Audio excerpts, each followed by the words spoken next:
bienvenue dans JK raconte une histoire où des drames de la vie réelle se déroulent. Installez-vous confortablement et savourez le récit d'aujourd'hui. Le vendredi après-midi, l'un des outils électriques de notre chantier de Plano est tombé en panne complète. J'ai passé la majeure partie de la journée à travailler avec une équipe de techniciens, diagnostiquant une série de problèmes mécaniques et électriques qui ont laissé toute l'équipe épuisée. Mon entreprise, depuis 10 ans, est Mitchell Interior Solutions, spécialisée dans les projets de rénovation résidentielle et commerciale dans toute la région de Dallas-Fort Worth. Ce vendredi soir, je suis entré dans le garage de notre maison de Frisco et me suis garé, m'adossant à mon siège une minute. J'étais fatigué et je voulais juste que la journée se termine. Diriger une entreprise d'aménagement intérieur qui dessert les diverses communautés du nord du Texas a toujours été épuisant. Sur le plan personnel, j'étais déçu parce que ma femme, Catherine, avec qui je vivais depuis plus de 15 ans, n'avait pas été très gentille avec moi dernièrement. Je suis un homme sensible. C'est l'attention et l'affection d'une femme qui m'énergisent. Cependant, récemment, Catherine était devenue distante et maussade. Elle aime passer du temps de qualité et apprécie quand je lui accorde mon attention. J'essaie de le faire régulièrement, mais c'est difficile quand votre femme vous repousse et que vous devez aussi gérer plusieurs projets de rénovation. Permettez-moi de me présenter. Je suis Robert Mitchell, 42 ans. Catherine et moi avons 2 filles. Notre aînée, Alexis, est une version physique de sa mère plus jeune, âgée de 18 ans. Elle est intelligente, têtue et sait ce qu'elle veut. Elle est en 3e année à l'UT Dallas, étudiant la gestion d'entreprise, et souhaite travailler avec moi pour développer nos opérations de contractant une fois diplômée.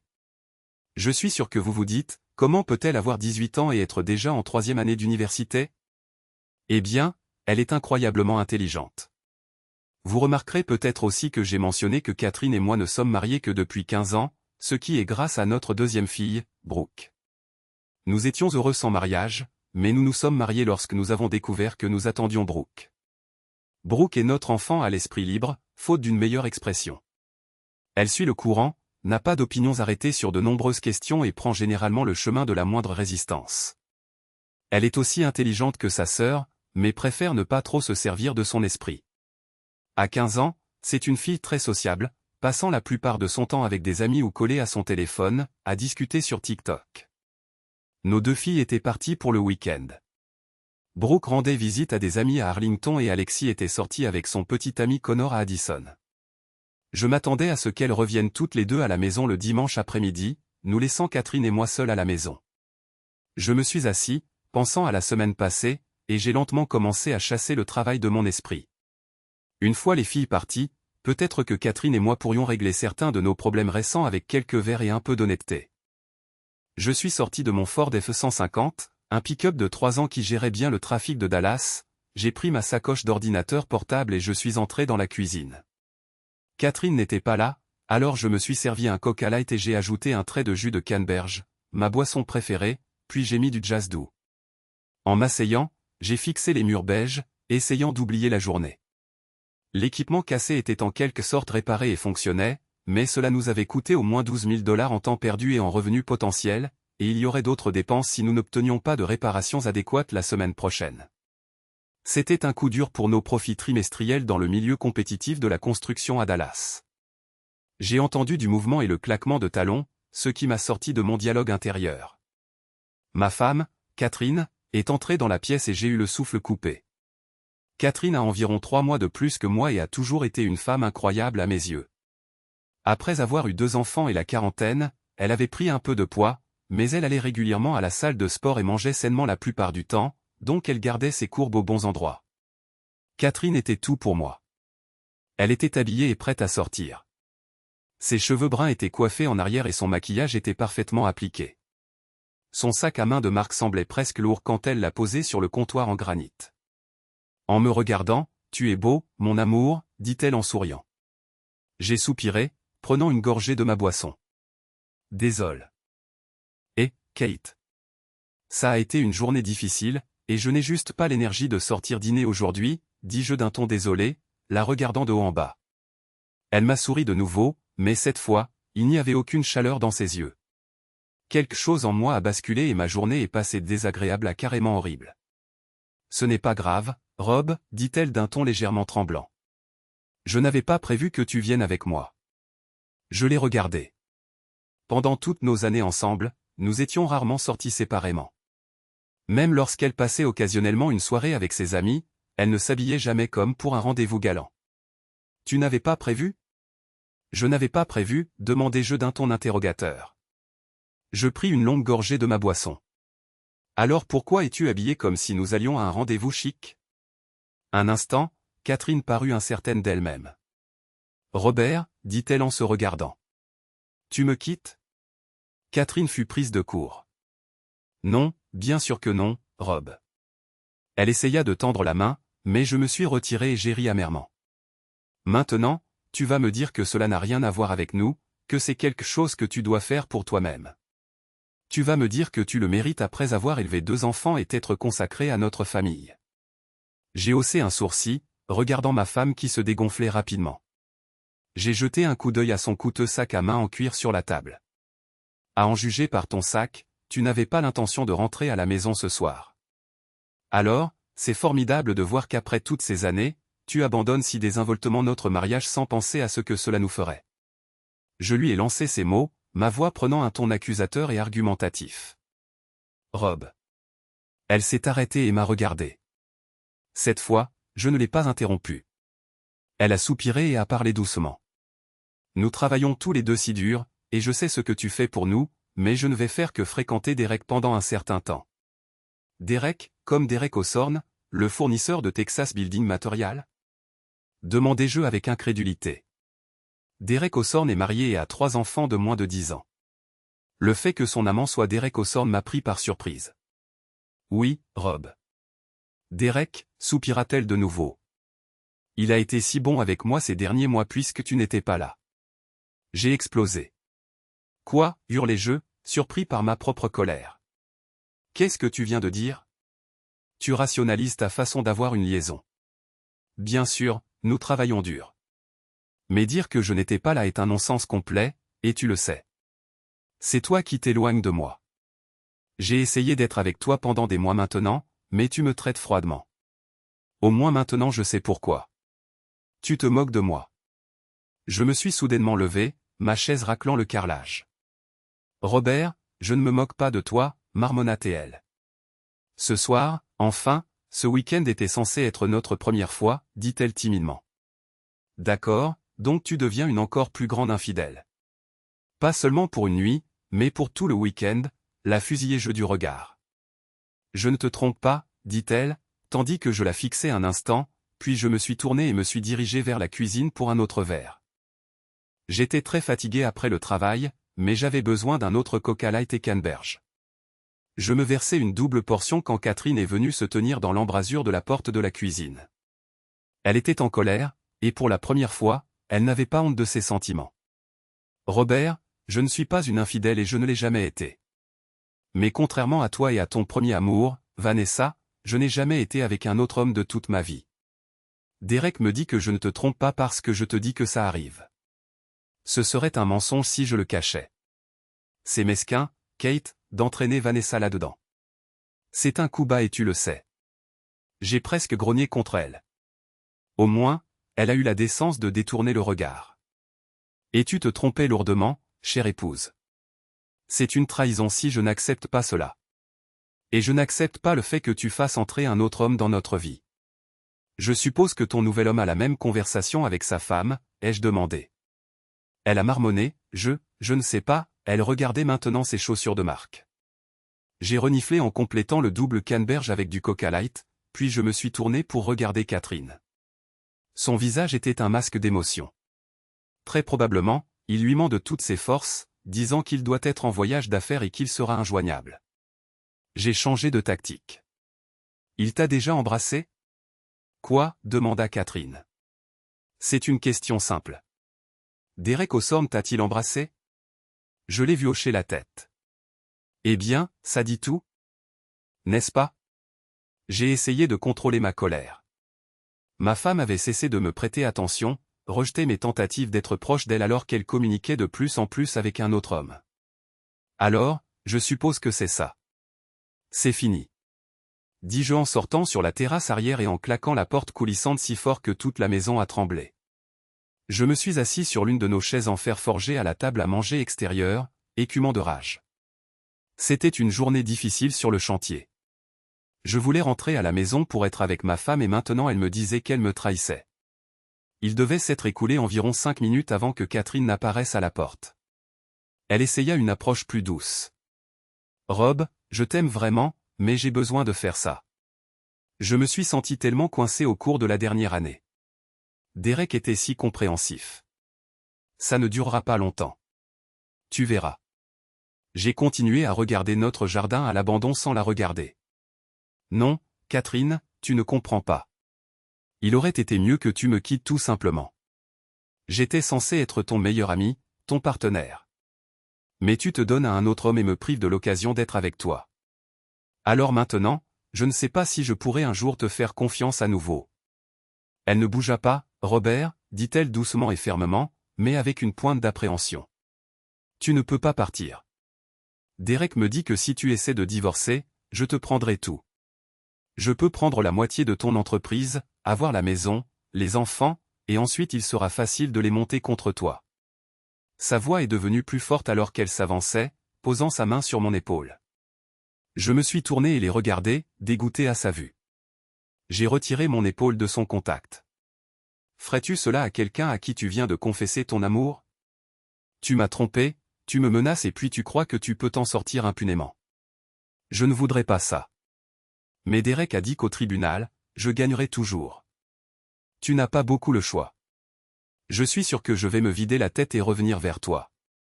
Tu iras bien. Tu es plus fort que moi. » Pour la deuxième fois ce soir-là, je me suis soudainement levé. Mais cette fois, je me suis retourné, regardant avec haine la femme que, pour une raison quelconque, j'aimais encore à ce moment-là. Pourtant, la haine et la colère que je ressentais ne me laissaient aucun répit. « Tu es une égoïste, une infidèle, » sifflai-je. Elle a reculé d'un pas. « Tu oses me confesser ton amour en pensant qu'après ce moment, j'aurai la moindre intention de rester marié avec toi? Alors tu me dis que je n'ai pas le choix? Eh bien, va te faire voir, Catherine. Tu m'as montré que je n'ai aucune idée de qui diable tu es. Tu n'es pas la femme que j'ai épousée. C'est comme si quelque chose d'étranger t'avait envahi. La femme que j'aimais n'aurait jamais dit qu'elle me détruirait en utilisant mes enfants contre moi. Alors, qui diable es-tu? Robert? Elle s'est tue, et j'ai laissé ma colère s'en aller aussi soudainement qu'elle était venue, adoptant un chemin rationnel un instant pour voir si je pouvais la raisonner. « Kate, s'il te plaît, si tu m'aimes autant que tu le dis, alors arrête ça tout de suite. Je ne sais pas si nous pouvons sauver notre mariage après ce que tu viens de me dire, que tu as eu des intimités avec un autre homme. Même si tu n'as pas couché avec lui, si tu annules ça maintenant et que nous allons en thérapie, je te promets que j'essaierai de comprendre ce que tu as traversé. J'essaierai de te pardonner ta trahison. » « Ma trahison, murmura-t-elle. J'ai hoché la tête. « Oui, Catherine. Trahison. Tu ne le vois peut-être pas en ce moment, mais notre mariage est dans une situation mortelle à cause de ce que tu viens de déclarer. Alors, annule cette histoire et faisons une consultation d'urgence. J'appellerai Vanessa tout de suite et nous pourrons la faire venir ce soir pour nous aider. » Catherine m'avait lancé des mots sur Vanessa un peu plus tôt. Elle avait raison que Vanessa était mon premier amour, mais cela n'était pas destiné à durer car nous avons fini dans différentes villes, tombant amoureux de différentes personnes. Cependant, Vanessa et son mari James sont devenus de très proches amis à nous. Je n'aurais jamais cru que Catherine utiliserait l'histoire de Vanessa et la mienne contre moi lors d'une dispute, jusqu'à ce soir. Vanessa était également thérapeute et James est devenu l'un de mes plus proches amis au fil des ans. Nous nous complétions. Bien sûr, cela aidait que nous ayons la même vision du monde sur tout, de la religion et la politique aux relations et à l'infidélité. Cela aidait aussi que nos enfants aient grandi ensemble.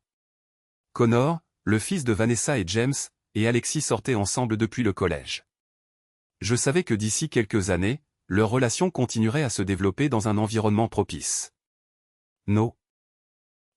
Rob, je ne veux pas que Vanessa soit au centre de tout ça, dit-elle d'un ton défiant. Elle soupira.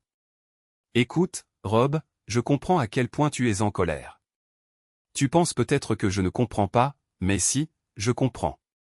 J'allais la corriger, mais elle leva la main. Laisse-moi finir. Tu penses que je ne t'aime pas, mais ce n'est pas vrai. Tu as raison, ces menaces étaient mal. Je n'aurais pas dû les proférer.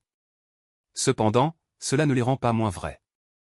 Je regardais la femme debout devant moi, me demandant si un parasite extraterrestre avait infecté son cerveau et se multipliait. « Je vais faire un marché avec toi », continua-t-elle. « Je sais que je t'ai fait du mal, mais Robert, je vais avec Derek ce week-end. J'irai voir un psychologue quand Derek et moi aurons terminé. Cela peut prendre un certain temps, mais si tu penses que le conseil est si important pour nous, alors nous irons quand Derek et moi nous serons lassés l'un de l'autre. » « Et les filles ?» demandai-je. « Qu'est-ce qu'elles ont ?» demanda Catherine. « Comment allons-nous leur dire que nous nous séparons ?» dis-je d'une voix calme. « Robert, nous ne nous séparons pas », elle s'arrêta soudain, soupirant. « Nous ne nous séparons pas. Je te l'ai déjà dit. Tôt ou tard, Derek et moi prendrons des chemins séparés. Je reviendrai. Les filles ne seront pas blessées. » Je la regardai à nouveau. « Et moi ? Pendant que tu t'amuses avec Derek, et moi. Où est l'amour pour moi ? Qu'est-ce que tu veux dire ? » Catherine hésita de nouveau. « Catherine, je suis un homme sensible. Tu t'es éloigné de moi. Nous n'avons pas eu d'intimité depuis plus de 8 semaines. Tu ne m'as même pas embrassé depuis plus de 2 semaines. Je ne ressens aucun amour du tout en ce moment. Alors, que devrais-je faire ? » Elle me regarda comme si cette pensée ne lui était jamais venue à l'esprit. Elle ne réalisait pas que j'aurais pu avoir besoin d'attention et de tendresse. Je ne sais pas, elle baissa les yeux. Derek dit que pour l'instant je ne devrais appartenir qu'à lui. J'ai explosé de nouveau, mes émotions montant en frustration, en rage et en tristesse. Attends, c'est tout ? Tu vas faire ça sans te soucier de ton mari.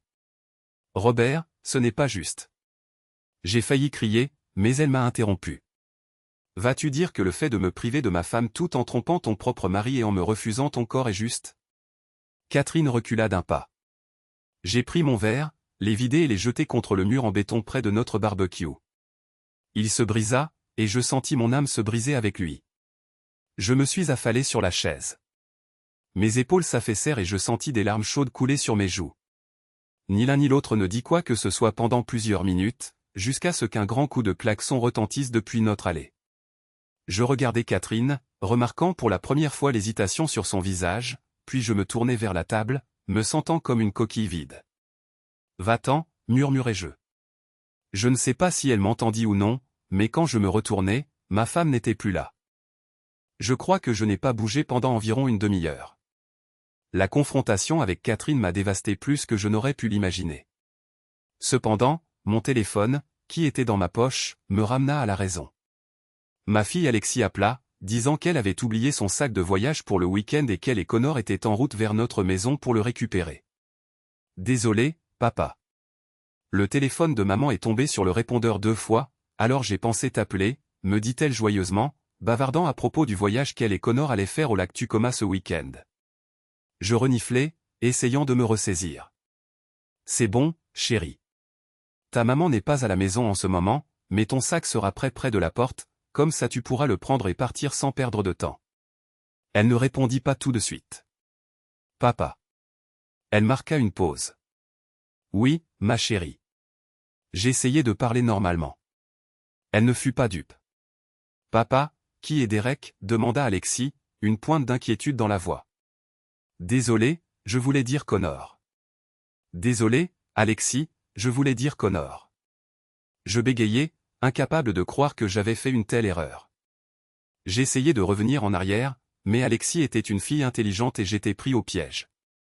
Que se passe-t-il ? Demanda-t-elle quand je ne répondis pas. Elle continua, Papa, tu m'inquiètes. C'est bon, Alexis. Je n'ai juste pas eu une bonne journée. D'abord, j'ai eu des problèmes au travail. Ensuite, ta mère et moi avons eu un désaccord. Je suis juste émotif, répondis-je.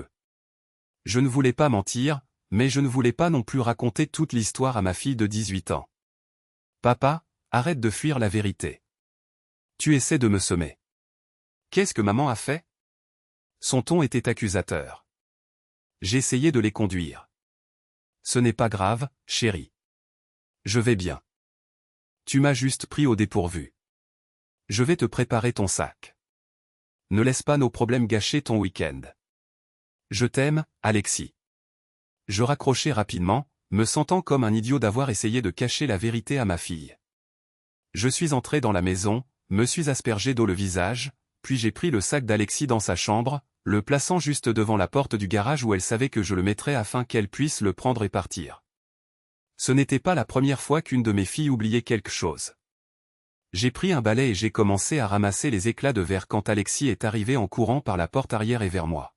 « Tu vas bien, papa ?» demanda-t-elle, me regardant avec une expression inquiète sur le visage. C'était le regard que Catherine me lançait autrefois quand elle était inquiète, mais c'était un regard que je n'avais pas vu d'elle ce soir-là alors qu'elle me parlait de ses projets d'être avec un autre homme. J'haussai les épaules, essayant de la congédier alors que je retournais balayer le verre sur le patio. « Bien sûr, chérie. J'ai mis ton sac à l'endroit habituel, dis-je d'un ton monocorde. Je me penchai et commençai à balayer le verre dans une pelle. Quand je me relevai, Connor se tenait également dans l'embrasure de la porte, fronçant les sourcils. Je ne pouvais tromper personne, alors je tirai une chaise et m'assis. Alexis tira une chaise et s'assit en face de moi, prenant mes deux mains et les serrant. « Papa, tu ne vas pas bien. Maman m'a appelé peu après t'avoir parlé. J'entendais qu'elle était en voiture et il semblait que quelqu'un d'autre était avec elle. Alors, qu'est-ce qui se passe ?» Je regardai ma fille, réalisant qu'elle voyait quelque chose de brisé dans mes yeux. Leur éclat avait disparu. Bon sang. Ma fille a presque crié. « Qu'y a-t-il » demanda Connor, sentant que sa petite amie était bouleversée. Il me regarda, mais je ne dis toujours rien. Je me sentais vieux et déprimé. « Ma mère trompe mon père » dit Alexis comme si de rien n'était. « Non, sérieusement ?» Alexis et Connor me regardèrent tous les deux. « Oui. » Je hochai lentement la tête. Elle m'a donné un ultimatum et est ensuite partie avec son amant. Quelque temps avant que vous ne m'appeliez, avouai-je d'un air sombre. Ils sont restés avec moi le reste de la nuit. À un moment donné, Vanessa et James arrivèrent. Connor arriva avec des plats à emporter, une bouteille de Coca Light fraîche et du vin. Je racontai lentement à tous les quatre la trahison de Catherine, son ultimatum, et tout le monde fut choqué. « Papa » demanda Alexis, « maman ne se souvient-elle pas du contrat de mariage que vous avez tous les deux ? Quand Catherine et moi nous sommes mariés, je démarrai Mitchell Interior Solutions. Mes parents m'ont donné 6 chiffres pour aider avec le capital initial, et leurs avocats ont rédigé un contrat de mariage prénuptial. Ils stipulaient que si l'une des parties trompait, elle partirait avec rien d'autre que ses vêtements et 15% des biens conjugaux, tandis que la partie lésée garderait la maison, les voitures et les enfants pendant toute séparation ou divorce. Catherine n'avait aucune revendication sur Mitchell Interior Solutions. Je ne pense pas que ta maman pensait à quoi que ce soit, chérie. Rappelle-toi, elle m'a dit que ce ne serait pas trompé si elle m'en parlait, dis-je. Alexis ricana. Papa, il n'y a aucune excuse pour la tromperie, qu'elle te le dise ou non. On dirait qu'elle te trompe émotionnellement depuis des mois maintenant. Brooke et moi avons tous deux remarqué que quelque chose n'allait pas entre vous deux depuis quelques semaines. Nous ne pouvions juste pas le comprendre. J'ai hoché la tête, et soudain j'ai réalisé. Oh mon Dieu, Brooke, il faut que je lui parle. Je dois la rassurer que tout ira bien. Alexis me prit les mains à nouveau. Papa, s'il te plaît, ne mens pas. Tout va mal se passer. Maman a tué quelque chose. En toi aujourd'hui, et je ne sais pas si je pourrais lui pardonner cela. Elle est toujours ta maman, répondis-je, mon ton ressemblant plus à une plainte qu'à autre chose. Mère ou pas, il n'y a aucune raison de te faire ça, dit-elle sèchement, puis elle me serra la main à nouveau, s'adoucissant. Brooke et moi allons bien. Je lui parlerai demain matin. Elle savait aussi que quelque chose n'allait pas. Nous avons mangé et je me suis retrouvé à manger 3 portions de délicieux plats thaïlandais malgré mon humeur. Cependant, après avoir mangé et parlé avec Alexis, Connor, Vanessa et James, je dois admettre que je me sentais beaucoup mieux. Tout le monde, cela vous dérange si je parle un peu à Robert, demanda Vanessa plus tard dans la soirée lorsque la conversation s'était éloignée de Catherine, et je me sentais un peu me retirer. Les 3 autres prirent cela comme un signal et rentrèrent à l'intérieur. Vanessa, me faisant face, s'assit dans la chaise qu'Alexis avait laissée vide. Je crois. Est-ce qu'elle remarqua l'expression sur mon visage, puis regarda par-dessus son épaule vers la porte arrière où les autres étaient partis, et revint vers moi, souriant. Tu as une fille incroyable, Robert, dit Vanessa. Je hochai la tête, la regardant. Vanessa était une belle femme rousse. Comme je l'ai mentionné plus tôt, elle fut mon premier amour. Nous sommes sortis ensemble pendant plusieurs années au lycée jusqu'à ce que nous allions dans des universités différentes. Elle est ensuite tombée amoureuse de James et peu après, j'ai rencontré Catherine. Jusqu'à ce soir, j'étais éperdument amoureux de ma femme. Le fait que Vanessa et moi soyons sortis ensemble auparavant n'avait jamais dérangé Catherine ou James. C'était du passé et cela n'avait jamais interféré avec quoi que ce soit. Vanessa et moi étions proches malgré ou à cause de notre passé, mais aucun de nous n'aurait jamais envisagé de trahir nos conjoints. Le fait que nos enfants sortent ensemble a renforcé notre cohésion familiale. Alexis et Connor savaient un peu que Vanessa et moi sortions ensemble quand nous étions plus jeunes. Aucun de nous ne l'a caché. Nous savions aussi que maintenant qu'ils avaient tous deux 18 ans. Alexis et Connor étaient ensemble, mais nous savions à quel point ils tenaient l'un à l'autre, alors nous ne nous sommes pas mis en travers de leur chemin. Vanessa me tapota la jambe, me ramenant au moment présent. « Comment vas-tu, Rob ? Ne me mens pas. Je te connais presque mieux que quiconque. » Je secouai la tête. « Je ne sais pas, Vanessa. Je veux dire, je savais que nous avions des problèmes, mais ça… » Je fis un geste dans l'air, puis plus calmement. « Je l'aime toujours, Vanessa. Je déteste ce qu'elle m'a fait, ce qu'elle nous a fait. Je déteste ça et je veux crier. Je veux pleurer. Je veux lui faire du mal, à elle et à son petit ami, mais en ce moment je l'aime toujours, dis-je hystériquement. » Vanessa hocha la tête, maintenant en mode psychiatre. « Comment penses-tu que tu vas gérer ça, Rob ? Demanda-t-elle. Je la regardai un instant. « Vanessa, arrête ces stupides discours de psy, dis-je en souriant tristement. Ça ne marche pas sur moi. De plus, je te connais depuis trop longtemps. » Elle me sourit en retour, me tirant de mes pensées. « Mais que puis-je faire ? Eh bien, au moins une rupture est au mieux un divorce, soumis à un contrat de mariage prénuptial complet, dis-je. Je l'ai supplié de rester. Je lui ai dit que nous pouvions consulter un conseiller, à quoi j'ai reçu des menaces qu'elle me prendrait tout et montrait mes filles contre moi. Vanessa hocha la tête. « Rob, tu as raison, et je pense que tu sais que je ne peux pas être ton conseillère pour ça. Je suis trop proche de vous deux. Alors, demain, nous penserons à te trouver quelqu'un à qui parler. Mais James et moi serons là pour toi à travers tout cela.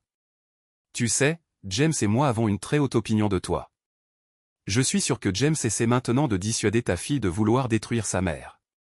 Je ne pense pas avoir vu Connor aussi en colère depuis que Chloé Martinez a demandé à Connor d'aller au bal du collège. » Elle rit. Je ris doucement en réponse. « Tu as raison. Merci, Vanessa. Je suis désolé pour ça. Tu ne mérites pas d'être au milieu de tout ça. » Elle me rassura. « Ne t'inquiète pas, Rob. Nous sommes là pour toi. Crois-moi, si c'était toi qui avais trahi Catherine, alors nous aurions ferait de même pour elle. » En parlant de destruction, je me suis adossé à ma chaise. « Vanessa, jamais je ne ferai ça. » Vanessa me sourit. « Détends-toi, Rob. Je sais que tu ne ferais pas ça. C'est pourquoi je me suis senti libre de le dire. Toi et James êtes deux des personnes les plus loyales que j'ai jamais rencontrées. Et si vous vous ressembliez davantage, je croirais que vous êtes frères. » James était relativement petit, un peu plus des 1m78, mais trapu et musclé, avec des cheveux blonds et des yeux bleus. Quant à moi, j'ai les cheveux bruns. Grâce à mon travail de gestion de projet de construction et aux exigences physiques qu'il implique, je suis grand et en forme, mais toujours pas dans la même catégorie que James. Je pense que c'est pour ça que je suis tombée amoureuse de lui. Sa personnalité me faisait penser à toi, dit-elle pensivement, un instant perdu dans ses souvenirs. Nous avons tous les deux ri. C'était une vieille conversation qui avait depuis longtemps cessé d'être gênante, prouvant que Vanessa et moi partagions une amitié profonde. Pendant l'heure suivante, nous avons discuté de mes sentiments, principalement de la tristesse et de la trahison mêlée à de la rage et à un sentiment d'engourdissement que je ne pouvais expliquer, mais que Vanessa comprenait. Nous sommes ensuite entrés pour trouver Connor et Alexis confortablement installés sur le canapé. James était assis dans l'un des fauteuils de salon, regardant un film. « Bonjour à tous », dis-je en guise de salutation. Alexis fut immédiatement à mes côtés, me serrant dans ses BR. « Ah. Ça va, papa ? Demanda-t-elle, inquiète. Je regardai Vanessa et elle sourit. « Non, ma chérie, je ne peux pas dire que ça va. Mais je suis si content que vous soyez tous là. Ce serait bien pire si vous n'étiez pas là, répondis-je. Elle me serra dans ses bras. Papa, Connor et moi allons rester ici pour la nuit. Nous ne voulons pas que tu sois seul. Mais Alexis, et ton week-end, demandai-je. Connor écarta mes préoccupations. Robert, je peux te dire qu'Alexis et moi ne voudrions être nulle part ailleurs en ce moment. Nous pouvons faire le week-end quand nous voulons. J'ai déjà annulé la réservation pendant que tu parlais à Vanessa, nous pourrons donc reprogrammer le voyage bientôt. Mais Alexis avait raison. Au vu de ce qui s'est passé, je pense que tu as besoin de nous ici, dit Connor. Je ne pouvais pas contester, et après cela, nous nous sommes séparés pour la soirée. Vanessa et James nous ont dit au revoir, promettant d'apporter le petit déjeuner le matin. Je souhaitais bonne nuit à Alexis et Connor, mentionnant que j'allais prendre une douche et lire un peu au lit pour me changer les idées. Nous t'apporterons du café demain matin, papa. Je sais que je ne dormirai pas bien ce soir, alors j'imagine seulement comment tu vas dormir, dit Alexis. Je lui souris tristement, la remerciai, la serrai de nouveau dans mes bras, lui embrassai le front et me rendis dans ma chambre. Je pris une douche, enlevant enfin mes vêtements de travail, et retournai dans la chambre avec un soupir. La pièce était remplie de rappels de Catherine. Pour couronner le tout, elle avait laissé quelques affaires sur le lit qu'elle n'avait pas rangées lorsqu'elle s'était préparée pour le week-end sans moi. Je les jetai par terre ou dans le placard avec l'intention de les emballer dans des cartons avec le reste de ses affaires demain. J'étais allongé dans mon lit avec mon iPad, lisant l'un des derniers livres de la série La Roue du Temps, une série de fantasy que je suis depuis des années, lorsque mon téléphone a sonné. Un instant, je crus que c'était Catherine, mais c'était James qui me faisait savoir qu'ils étaient rentrés et qu'ils pensaient à moi. Je l'ai remercié d'un pouce levé. Il répondit qu'il serait avec nous vers 9 heures du matin. J'étais sur le point de poser mon téléphone quand une pensée me vint. J'ouvris l'application localisée mon iPhone et envoyai une demande au téléphone de Catherine. Elle localisa un endroit à quelques heures de route d'ici, près du lac Tacoma. Je soupirai et fis une capture d'écran de la demande pour mes dossiers afin de prouver qu'elle me mentait. Cela me fit penser à notre système de sécurité. Nous avions un système de sécurité ADT qui enregistrait l'audio et la vidéo des caméras installées dans toute la maison, le tout étant stocké sur un disque dur dans le placard. Nous avions 8 caméras réparties dans toute la maison. Celle dans le jardin était configurée pour nous envoyer, à Catherine et à moi, un email si elle détectait un mouvement. Cependant, toutes les caméras enregistraient en permanence jusqu'à ce que le disque dur soit plein, puis les caméras commençaient à écraser les contenus antérieurs. Le disque lui-même contenait jusqu'à une semaine d'images pour les 8 caméras. Je me suis connecté, et vérifié la caméra de l'arrière-cour plus tôt ce soir-là, et bien sûr, la caméra avait capturé Catherine et moi discutant de son infidélité alors que je sortais dans le jardin. J'ai également vérifié le flux en direct et j'ai vu un grand homme sortir d'une BMW flambant neuve, saluer Catherine d'un baiser, puis repartir. J'avais maintenant une confession irréfutable et une vidéo d'elle me quittant pour être avec Derek, prouvant qu'elle n'était pas chez moi. Je sortis mon ordinateur portable, me connectai au système de sécurité ADT et exportai la vidéo par email avec les instructions pour entamer la procédure de divorce. Alors que je me débattais avec la formulation de mon avocat et que je venais de joindre la vidéo à un email, mon téléphone sonna. C'était Catherine. Elle devait encore être éveillée et avoir entendu la tonalité de localiser mon iPhone. Je la laissai tomber sur la messagerie vocale. Un instant plus tard, je reçus une notification de message vocal. Je l'écoutai. Robert, Derek et moi avons entendu ton téléphone sonner. Nous te disons de ne rien faire de stupide. Tôt ou tard, nous aurons fini et nous pourrons parler à ce moment-là. Tu peux faire les choses à ma façon.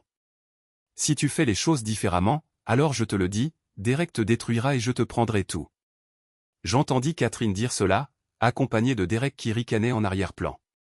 Oui, petit garçon. Crois-moi, cela ne durera pas éternellement. Cependant, si tu dis quoi que ce soit à qui que ce soit, je me ferai un plaisir de te détruire jusqu'à ce que tu perdes tout. Ta femme, tes enfants, tes entreprises, et n'oublions pas le respect que tu pensais avoir. Quand Catherine et moi aurons fini, elle te reviendra. Joue le jeu et tout ira bien. Maintenant, Catherine et moi devons retourner à notre soirée. Alors qu'ils raccrochaient, je les entendis tous les deux rire. Un instant, je restai sidéré. J'avais entendu beaucoup de choses grossières au fil des ans, mais le manque de respect et l'arrogance pure et simple de ce type déclenchèrent quelque chose en moi.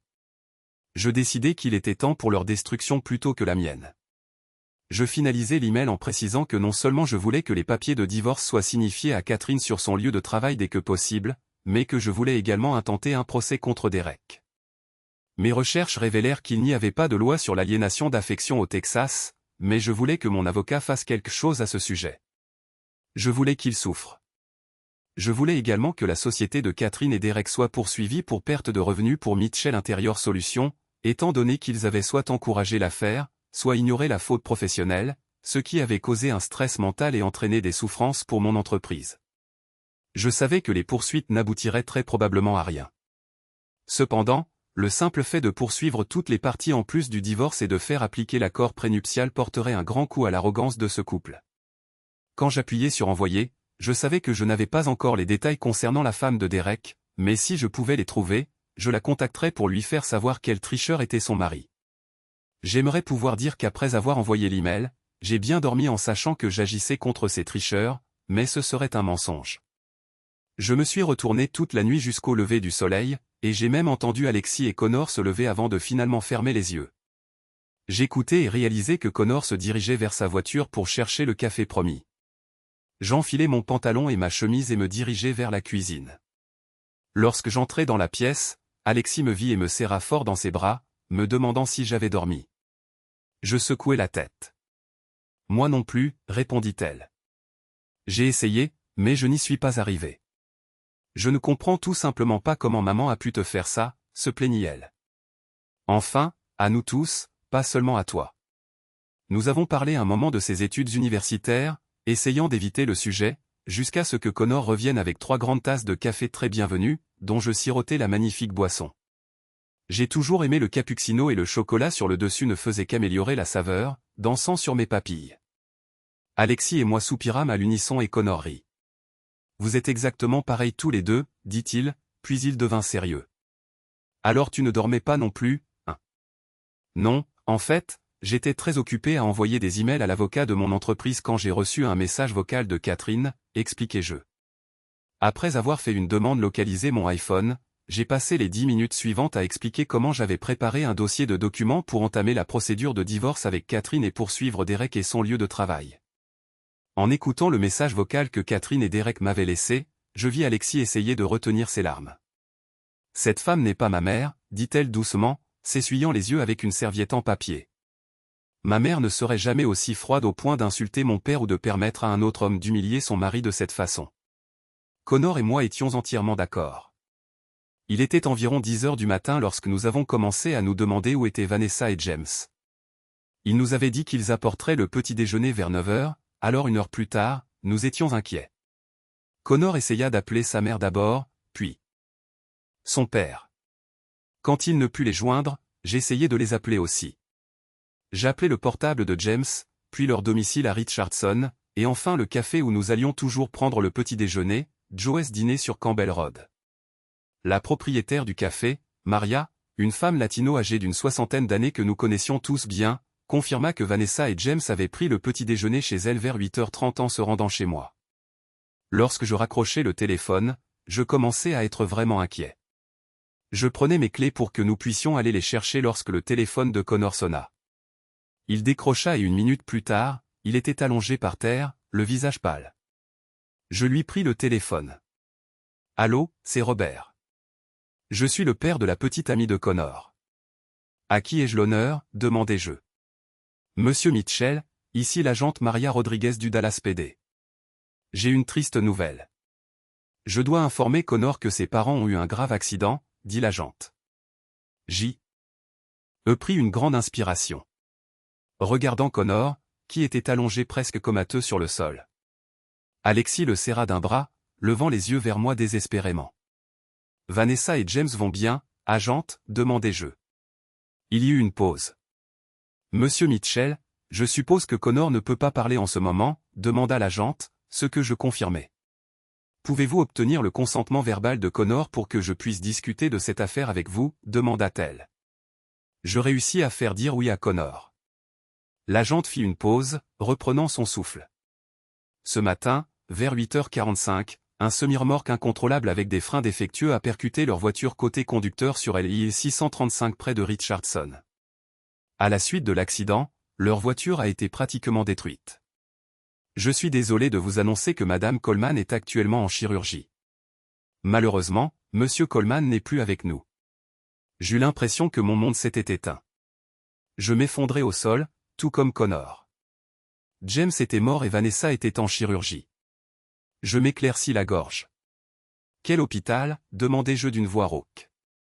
Ils sont tous les deux au Baylor University Medical Center à Dallas. Puis-je supposer que vous et Connor serez là bientôt? Demanda-t-elle. J'entendis une note de tristesse dans sa voix. C'était une professionnelle, mais je pouvais dire que cette agente luttait avec ses émotions. Oui, dis-je d'une voix étranglée. J'appris les détails sur où aller et quoi dire à notre arrivée. 5 minutes plus tard, nous étions tous les trois dehors. Je respectais la limite de vitesse, même si j'avais envie de conduire comme un fou. Une demi-heure plus tard, nous étions au service des urgences du Baylor University Medical Center. Les infirmières firent de leur mieux pour nous calmer. Nous posions des questions répétées telles que « Comment va Vanessa? Où est le corps de James? Vanessa va-t-elle survivre? Et l'autre conducteur ?» L'agente Rodriguez entra et se présenta. Nous avons parlé pendant les 20 minutes suivantes. Encore une fois, Connor me permit d'agir en tant que son représentant. Elle me dit que James était décédé sur le coup des suites de multiples blessures. Des accidents comme celui-ci sont terribles, dit-elle. Vanessa était également dans un état critique. Le reste de la journée se passa dans un brouillard de conversations et d'appels. Je dois rendre hommage à Connor. Après le choc initial, il est resté avec moi toute la journée pendant que nous attendions des nouvelles de Vanessa et que nous commencions à appeler les gens. Nous avons d'abord appelé ses grands-parents, puis le frère de James à Houston, et ensuite la sœur de Vanessa à Austin. Lorsque les gens du funérarium arrivèrent, Alexis et moi dûmes aider Connor à remplir les formulaires concernant le décès de son père. Alexis a appelé Brooke et 1 heure plus tard, elle était au Baylor Medical Center, serrant Connor dans ses bras et pleurant avec Alexis. Après un moment, elle nous a regardés et a demandé innocemment « Où est maman ?» Alexis et moi avons échangé des regards. « Elle ne viendra pas » a dit Alexis amèrement. Brooke a regardé Alexis, puis moi. « Je suppose que c'est à cause de Derek » a demandé ma plus jeune fille d'un air sombre. Alexis et moi étions choqués. Quand tout ce qui pouvait mal tourner a effectivement mal tourné. C'était accablant. Brooke, es-tu en train de dire que tu sais quelque chose à propos de ta mère et de Derek? Ai-je demandé doucement. Brooke a hoché la tête sérieusement, des larmes coulant sur son visage. J'ai vu maman acheter de la nouvelle lingerie il y a quelques semaines chez Victoria's Secret au Stone Bar Center. J'ai demandé si elle l'avait acheté pour toi, papa. Elle s'est fâchée contre moi et a ensuite lâché que c'était pour un rendez-vous avec un certain Derek, me disant que tu n'aurais jamais, au grand jamais, vu ses sous-vêtements. Brooke, pourquoi n'as-tu rien dit? Le ton d'Alexis était accusateur. Si la posture de ma plus jeune fille avait pu être encore plus basse, elle se serait transformée en une flaque d'eau sur le sol. Je ne sais pas, a dit Brooke en regardant Alexis. Nous avons parlé de la façon dont maman et papa se sont éloignés dernièrement. Je ne savais pas quoi faire, alors j'ai essayé de rester loin de la maison le plus possible. Une fois que j'ai découvert ce que je ne voulais pas savoir, je ne voulais plus regarder ma mère dans les yeux. Elle m'a regardé. Pardonne-moi, papa. Je l'ai serré dans mes bras. Ce n'est pas grave, ma puce. J'aurais vraiment souhaité que tu me dises quelque chose. Je n'ai rien su avant la nuit dernière. Mais c'est bon. Elle a commencé à pleurer. Je suis tellement désolé, papa. Si j'avais dit quelque chose, peut-être que tante Vanessa et oncle James. Elle n'a jamais terminé sa pensée et a semblé s'effondrer davantage.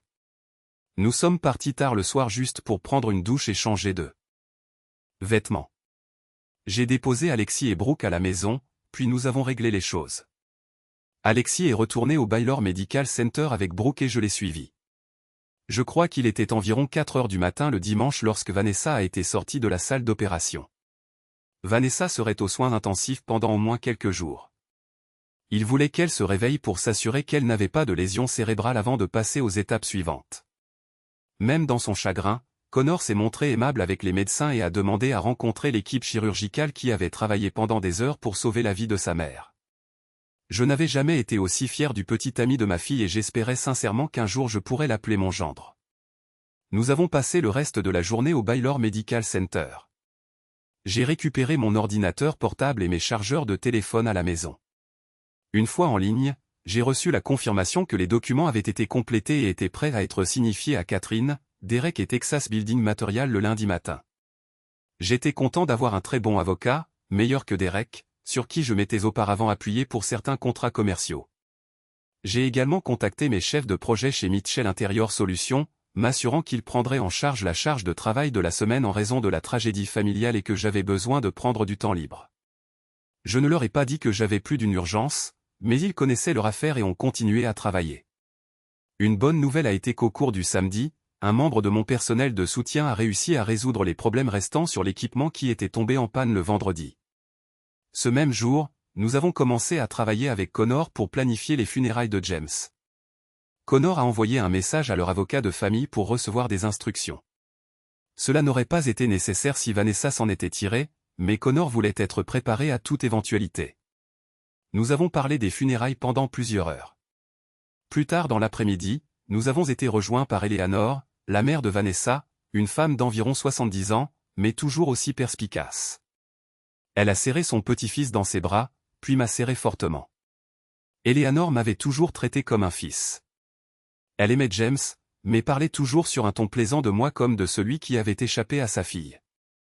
Elle nous a dit que Ruth, la mère de James, viendrait plus tard dans la semaine dès qu'elle trouverait quelqu'un pour la conduire depuis le centre d'hébergement pour personnes âgées de Garland, car elle ne pouvait plus conduire.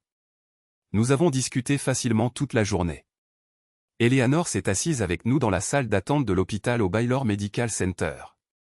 Comme prévu, je me suis demandé si le personnel allait nous déplacer de là. Mais quand j'ai demandé à l'infirmière si nous devions bouger, elle a secoué la tête. Non, malheureusement, cela arrive plus souvent qu'on ne pourrait l'imaginer. Mais si ce n'est pas trop occupé, alors vous pouvez rester. Nous savons le chagrin que vous traversez tous en ce moment. Je sais que vous avez besoin d'être plus près de Madame Coleman pendant que vous attendez qu'elle se réveille, a-t-elle dit. J'ai souri à sa réponse, la remerciant. Le temps a filé alors que nous parlions et nous remémorions. Catherine n'a été mentionnée qu'en passant, et après qu'Alexis ait mis Eleanor au courant de la situation avec Catherine, une expression sombre et renfrognée est apparue sur son visage chaque fois qu'elle n'était pas observée. Il était environ 20 h le dimanche soir lorsque j'ai répondu à un appel sur mon téléphone portable sans regarder. Nos téléphones sonnaient toute la journée alors que la nouvelle de la mort de James et des blessures de Vanessa se répandait. « Salut, c'est Robert » ai-je dit, regardant Connor serrer Alexis dans ses bras, souriant en observant les deux jeunes amoureux se regarder dans les yeux. J'ai vu l'échange de regards affectueux entre eux. Ils tombaient de plus en plus amoureux l'un de l'autre. « Ce n'est pas la meilleure façon de protéger ta femme » ai-je entendu Catherine me réprimander au téléphone. « Je t'ai dit de ne pas faire de vagues, sinon tu le regretteras. Derek est féroce et te détruira si tu dis quoi que ce soit à qui que ce soit. »« Où diable es-tu, Robert ? Tu aurais dû être à la maison quand je suis rentré, » a-t-elle continué. Et je ne savais pas ce qui était arrivé à Catherine pendant le week-end, mais s'il restait la moindre incertitude ou le moindre regret du vendredi soir, ils avaient été éliminés par la femme obstinée qui me parlait maintenant au téléphone. « Catherine » ai-je dit, le mépris dégoulinant de ma voix. Toutes les conversations autour de moi se sont arrêtées et tout le monde m'a regardé. « Oui, c'est moi, espèce de grand hym. Bécile. Où es-tu et où sont les filles ? Si tu leur dis quoi que ce soit, je t'ai dit que je les retournerai contre toi. Alors, tu ferais mieux de rentrer à la maison maintenant ou je te le ferai regretter. » Je me suis arrêté au milieu de la phrase. Je n'étais pas intéressé par ces menaces. Demain, Catherine apprendrait que son histoire soigneusement construite s'était effondrée. La tricheuse venait de rentrer à la maison. « Je ne sais même pas pourquoi tu as répondu à l'appel » a dit Brooke doucement. « Nous l'avons fait » a dit Alexis doucement. Aujourd'hui, j'ai passé plusieurs heures à parler en tête-à-tête avec ma plus jeune fille. Elle s'est excusée à plusieurs reprises de ne pas me l'avoir dit. Mais une fois qu'elle a appris toute l'étendue de la tromperie de sa mère, elle est devenue presque aussi en colère contre elle qu'Alexis l'était. « Papa, si tu divorces, je vivrai avec toi. »« D'accord. » Brooke m'a dit soudainement. « Bien sûr, ma puce. »« Bien sûr, » ai-je répondu en la serrant dans mes bras. De retour au présent, j'ai regardé Brooke. C'était un instinct. J'ai répondu à l'appel sans hésitation. Il m'a juste fallu un moment pour reprendre mes esprits. L'instant d'après, mon téléphone a sonné à nouveau. Catherine, bien sûr. Au cours des 10 minutes suivantes, elle a essayé d'appeler une douzaine de fois. Puis elle a essayé d'appeler les filles. Après une demi-heure, Alexis en a eu assez. Quoi, a-t-elle crié dans le téléphone, décrochant le combiné. Catherine a réprimandé notre fille aînée pour son ton. Maman, arrête ça. Je n'ai absolument aucun intérêt à parler à une traîtresse menteuse pareille en ce moment. Je suis ici avec ma famille, y compris ma sœur et mon père. Nous sommes en deuil, et nous n'avons pas besoin que tu ajoutes à notre chagrin. J'ai entendu Catherine crier dans le téléphone, proférant des jurons que je ne savais pas qu'elle pouvait dire, et encore moins à sa fille. Elle semblait penser qu'Alexis lui parlait de la rupture de la relation entre Catherine et moi, plutôt que de la situation de James et Vanessa, dont la vie était en jeu. J'ai réalisé que Catherine n'avait aucune idée de ce qui s'était passé. Catherine a continué à crier encore un instant avant qu'Alexis ne l'interrompe. « Maman, je ne vais plus te laisser me crier dessus. Et avant que tu ne commences, oui. Papa nous a tout raconté aussi. Alors, sache que je n'ai aucun intérêt à vivre dans la même maison que toi. Tu avais un homme qui t'aimait tout autant que tes enfants et qui t'adorait comme un modèle. Maintenant, tu as échangé ton père contre un petit ami qui te laissera très probablement tomber comme une vieille chaussette, et tu as perdu le respect de tes deux filles. » Elle a marqué une pause, attendant visiblement la réponse de sa mère. « Oui, Brooke et moi. » Oui, Brooke nous a dit ce qu'elle savait. Mon père est formidable parce qu'il lui a pardonné, et en ce moment, elle te déteste autant que papa et moi. Alors, fais tes valises, maman, car aucun de nous ne veut te voir là quand nous rentrerons à la maison. Elle s'est arrêtée à nouveau, écoutant. Non, maman. Je ne te dirai pas où nous sommes ni quand nous rentrerons à la maison. Pourquoi n'appelles-tu pas Derek et ne vas-tu pas chez lui? Elle a fait une fausse pause. Quoi? Tu ne peux pas parce qu'il est rentré chez sa femme qui n'a aucune idée qu'il est un sale tricheur sournois qui t'a aidé à détruire tout respect que ta famille a pour toi. Tant pis, maman. Catherine a commencé à répondre, mais Alexis l'a coupée. Désolé, maman. Je crois qu'on nous appelle. Je te parlerai plus tard. Elle a ensuite éteint le téléphone, nous a tous regardé la fixer, et a pointé son téléphone dans sa main. Mauvais numéro, a dit Alexis simplement. Malgré la gravité de la situation, tout le monde a ri, même les infirmières du poste d'en face. Eleanor est rentrée chez elle pour la nuit, promettant qu'elle reviendrait tôt le matin. Pendant ce temps, Brooke et moi nous sommes préparés à partir pour quelques heures. Alexis et Connor sont restés au Baylor Medical Center. Plus tard, Brooke et moi sommes revenus vers minuit, avons échangé les places et avons laissé Alexis et Connor se reposer. Brooke et moi étions en train de remettre nos affaires dans nos sacs lorsque l'infirmière des urgences est arrivée. Elle s'est réveillée, a dit l'infirmière avec excitation. Nous avons tous souri et laissé échapper un rire nerveux. Nous avons ensuite posé des questions sur l'état de Vanessa. Elle est actuellement examinée par un médecin. Elle est vraiment dans le cirage, mais puisqu'elle est réveillée, vous pourrez tous la voir un petit moment. Pendant l'heure suivante, nous nous sommes tous rassemblés pour voir Vanessa, ou ce que nous pouvions voir d'elle. Salut, Marousse, ai-je dit, utilisant mon surnom pour Vanessa. Quand nous nous sommes rencontrés au lycée, je l'appelais Marousse à cause de ses cheveux roux et de sa personnalité féroce. Si quelqu'un d'autre que moi l'appelait ainsi, il recevait toujours un coup de poing affectueux de sa part. Tu nous as fait une sacrée peur, mais c'est bon de te voir sur la voie du rétablissement.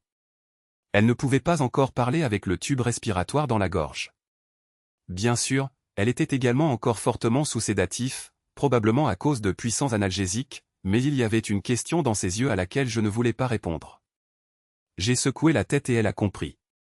Une seule larme a coulé de son œil gauche, s'imbibant rapidement dans les bandages. Pour le reste de ma visite, je n'ai pas pu beaucoup la toucher. Je me suis assis près d'elle, parlant doucement de la fierté que j'avais d'elle, de la façon dont elle était ma famille, et de la façon dont nous allions tous devenir de meilleures personnes ensemble. J'étais épuisé quand j'ai quitté la pièce, et l'infirmière m'a tendu un mouchoir. J'ai pleuré, mais je ne m'en étais même pas rendu compte. Je l'ai remerciée et je suis retourné à la salle d'attente. Une demi-heure plus tard, Brooke et moi avons serré Alexis et Connor dans nos bras et sommes rentrés à la maison. Brooke et moi étions morts de fatigue. Nous n'avions eu qu'environ 3 heures de sommeil avant de retourner au Baylor Medical Center pour laisser Alexis et Connor se reposer. Cependant, maintenant que Vanessa était réveillée, nous avons tous ressenti un certain soulagement. Nous avons souri en conduisant, parlant de la situation et de notre bonheur que Vanessa soit réveillée. Mais ensuite, nous avons tous deux froncé les sourcils en arrivant dans notre rue. Une BMW X5 inconnue était garée dans notre allée. Bon sang. Nous avons tous deux maudit en même temps. J'ai vu que les phares étaient allumés. Alors, je suis passé, j'ai fait demi-tour et je me suis garé sur le côté de la route devant notre maison. Nous avons vu les rideaux bouger, mais pas une seule porte ne s'est ouverte. Devons-nous entrer, ou devrions-nous simplement partir? M'a demandé Brooke. J'ai haussé les épaules, puis j'ai soupiré. Nous devons entrer. Désolé, ma puce, mais je ne suis pas sûr qu'il serait prudent pour moi de conduire aujourd'hui sans repos ni caféine. Alors, je suggère que nous entrions. Tu vas dans ta chambre, tu fermes la porte et tu essaies d'ignorer ce qui sera, j'en suis sûr, une mauvaise conversation. Es-tu sûr, papa? Est-ce que je peux rester avec toi? J'ai souri. Brooke détestait la confrontation, ce qui était l'une des raisons pour lesquelles elle ne m'avait rien dit. Mais le fait qu'elle voulât. Sa volonté d'affronter sa mère avec moi montrait à quel point ma fille de 15 ans était contrariée par elle. J'ai sorti mon téléphone et appuyé sur enregistrer. Brooke m'a regardé et a fait de même avec son téléphone. Nous sommes tous les deux sortis de la voiture et avons marché sur le chemin jusqu'à la porte d'entrée. Elle était déverrouillée et nous sommes entrés. Pas même 2 secondes après avoir franchi le seuil, la voix de Derek a retenti. « Tiens, Robert. Le voilà, le petit homme en personne. Reviens t'excuser et à te tenir tranquille avant que je ne ruine ta vie, dit-il froidement avec l'arrogance d'un homme qui a obtenu ce qu'il voulait malgré toute objection. » Brooke entra dans la pièce, faisant s'arrêter Derek brusquement. Catherine hésita un instant. « Si ça ne te dérange pas, papa, je suis trop fatiguée pour ça. Je vais me coucher et assure-toi d'être debout à midi pour que nous puissions repartir, dit-elle. Elle passa devant Derek et Catherine stupéfaits, ne leur adressant que quelques mots insultants avant de claquer sa porte. Dès que la porte de Brooke se referma, ils m'attaquèrent de nouveau. « Je t'ai dit de ne rien dire à ta fille, idiot, dit Catherine. Tu m'as dit de ne rien dire à ta fille, imbécile, dit Derek, me fusillant du regard. J'ai ramassé mon téléphone. Je vous informe que j'enregistre cette conversation. L'enregistrement a commencé dès que nous avons franchi la porte et continuera jusqu'à votre départ, dis-je en les regardant tous les deux. Catherine pâlit en regardant le téléphone dans ma main. Et Derek haussa les épaules. Ça n'a pas d'importance, dit Derek avec un sourire. Derek était un homme imposant, plus grand et plus large que moi. Cependant, la majeure partie de son corps était de la graisse plutôt que du muscle. Il était aussi chauve et avait un double menton. Je dirais qu'il avait la fin de la quarantaine, peut-être le début de la cinquantaine. Pour être honnête, j'avais du mal à comprendre pourquoi Catherine s'impliquerait avec quelqu'un comme lui. J'ignorais Derek un instant et regardais droit ma femme. Catherine, je t'avais demandé de ne pas être ici à mon retour ce soir, et en retour, tu m'insultes encore plus en amenant ton amant ici. N'y a-t-il vraiment aucune limite à ta dépravation? Robert, commença Catherine, mais Derek l'interrompit. Il fit 2 pas en avant jusqu'à se retrouver devant mon visage.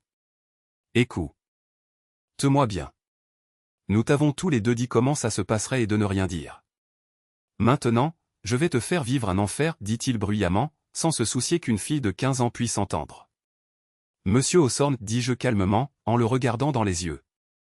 Vous n'êtes pas le bienvenu ici.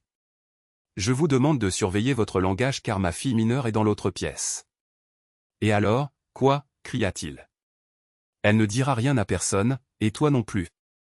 Sur ce, il m'arracha le téléphone des mains, le jeta au sol et le piétina avant que je ne puisse faire quoi que ce soit. Il me sourit cruellement et commença à crier. Tu n'es qu'un entrepreneur qui a tellement ennuyé sa femme qu'elle m'a supplié d'être avec elle. Il me sourit d'un air menaçant tandis que je regardais mon téléphone écrasé par terre. Catherine décida de se joindre à la conversation. Je n'avais aucune idée de ce que Derek lui avait fait, mais elle n'était plus du tout ma femme d'après les mots qu'elle prononçait. Robert, c'est vrai. Derek est 10 fois plus homme que toi. Mais tu l'as dit aux filles et ça va être très difficile pour toi. J'aurais aimé que tu ne dises rien parce que maintenant Derek et moi allons devoir te détruire. Catherine, qu'est-ce que tu... Je n'eus pas le temps de finir car, pendant que je regardais Catherine, Derek fit un mouvement agressif vers moi. L'altercation fut brève mais décisive. Derek se retrouva rapidement au sol. Au gémissement de Derek, Brooke entendit le choc et quitta sa chambre. « Chérie, s'il te plaît, peux-tu aller appeler le 911 ? Dis-leur que ton père a été attaqué et que je nous ai défendus tous les deux. Pourrais-tu aussi leur faire savoir que nous avons un enregistrement de tout l'incident et que nous attendons la police et l'ambulance ici dès que possible, dis-je. » Brooke, qui avait maintenant échappé à l'emprise de Catherine, courut à nouveau vers sa chambre et claqua la porte. « Bonne fille, marmonnai-je, puis je me tournai vers Derek. « Écoute-moi bien. Tu as pris ma femme et es venu chez moi croyant que je serais quelqu'un que je ne suis pas. Tu n'as aucune idée de ce que tu as déclenché et de comment je vais ruiner ta vie pathétique. Tu crois que tu es un grand homme. Eh bien, tu ne le es pas. Qu'est-ce que tu as fait ? Cria Catherine. Robert, qu'est-ce que tu as fait à Derek ? J'ai haussé les épaules, regardant la femme pour qui, il y a quelques mois encore, j'aurais donné ma vie aujourd'hui. Je ne l'aiderais même pas si elle était en difficulté. Ça n'a pas d'importance, Catherine. Ce soir, toi et cet idiot n'avez même pas demandé de mes nouvelles ou de celles de mes filles avant de m'attaquer tous les deux. Tu n'as pas demandé à Brooke comment elle allait ou où nous étions allés. Tu as juste suivi ça et ses plans. Elle me regarda fixement, penchée sur son amant tombé. Après quelques instants de silence, je rompis le silence. Tu ne vas pas demander ? Laisse-moi te dire, parce que tu t'es enfui avec ce type pour le week-end, notre fille et son petit ami sont venus passer du temps avec moi. Elle n'est pas stupide et savait que quelque chose n'allait pas, même quand j'ai essayé de le nier. Bientôt, Vanessa et James étaient là aussi. Oh, Robert, tu n'as pas, gémit elle. Non, je n'ai pas fait ça. Alexis et Connor l'ont fait. Ils sont brillants, intelligents et savent lire entre les lignes, répondis-je. Quoi qu'il en soit, ils sont venus pour moi, contrairement à toi. Puis ils sont rentrés chez eux plus tard cette nuit-là, promettant d'apporter le petit déjeuner samedi matin pendant que nous trouverions quoi faire avec toi et ton amant. Je pointai du doigt Derek, qui gémissait par terre. Bref, dis-je en traînant les mots. Maintenant, j'en arrivais à la partie difficile. Ma voix devint plus basse.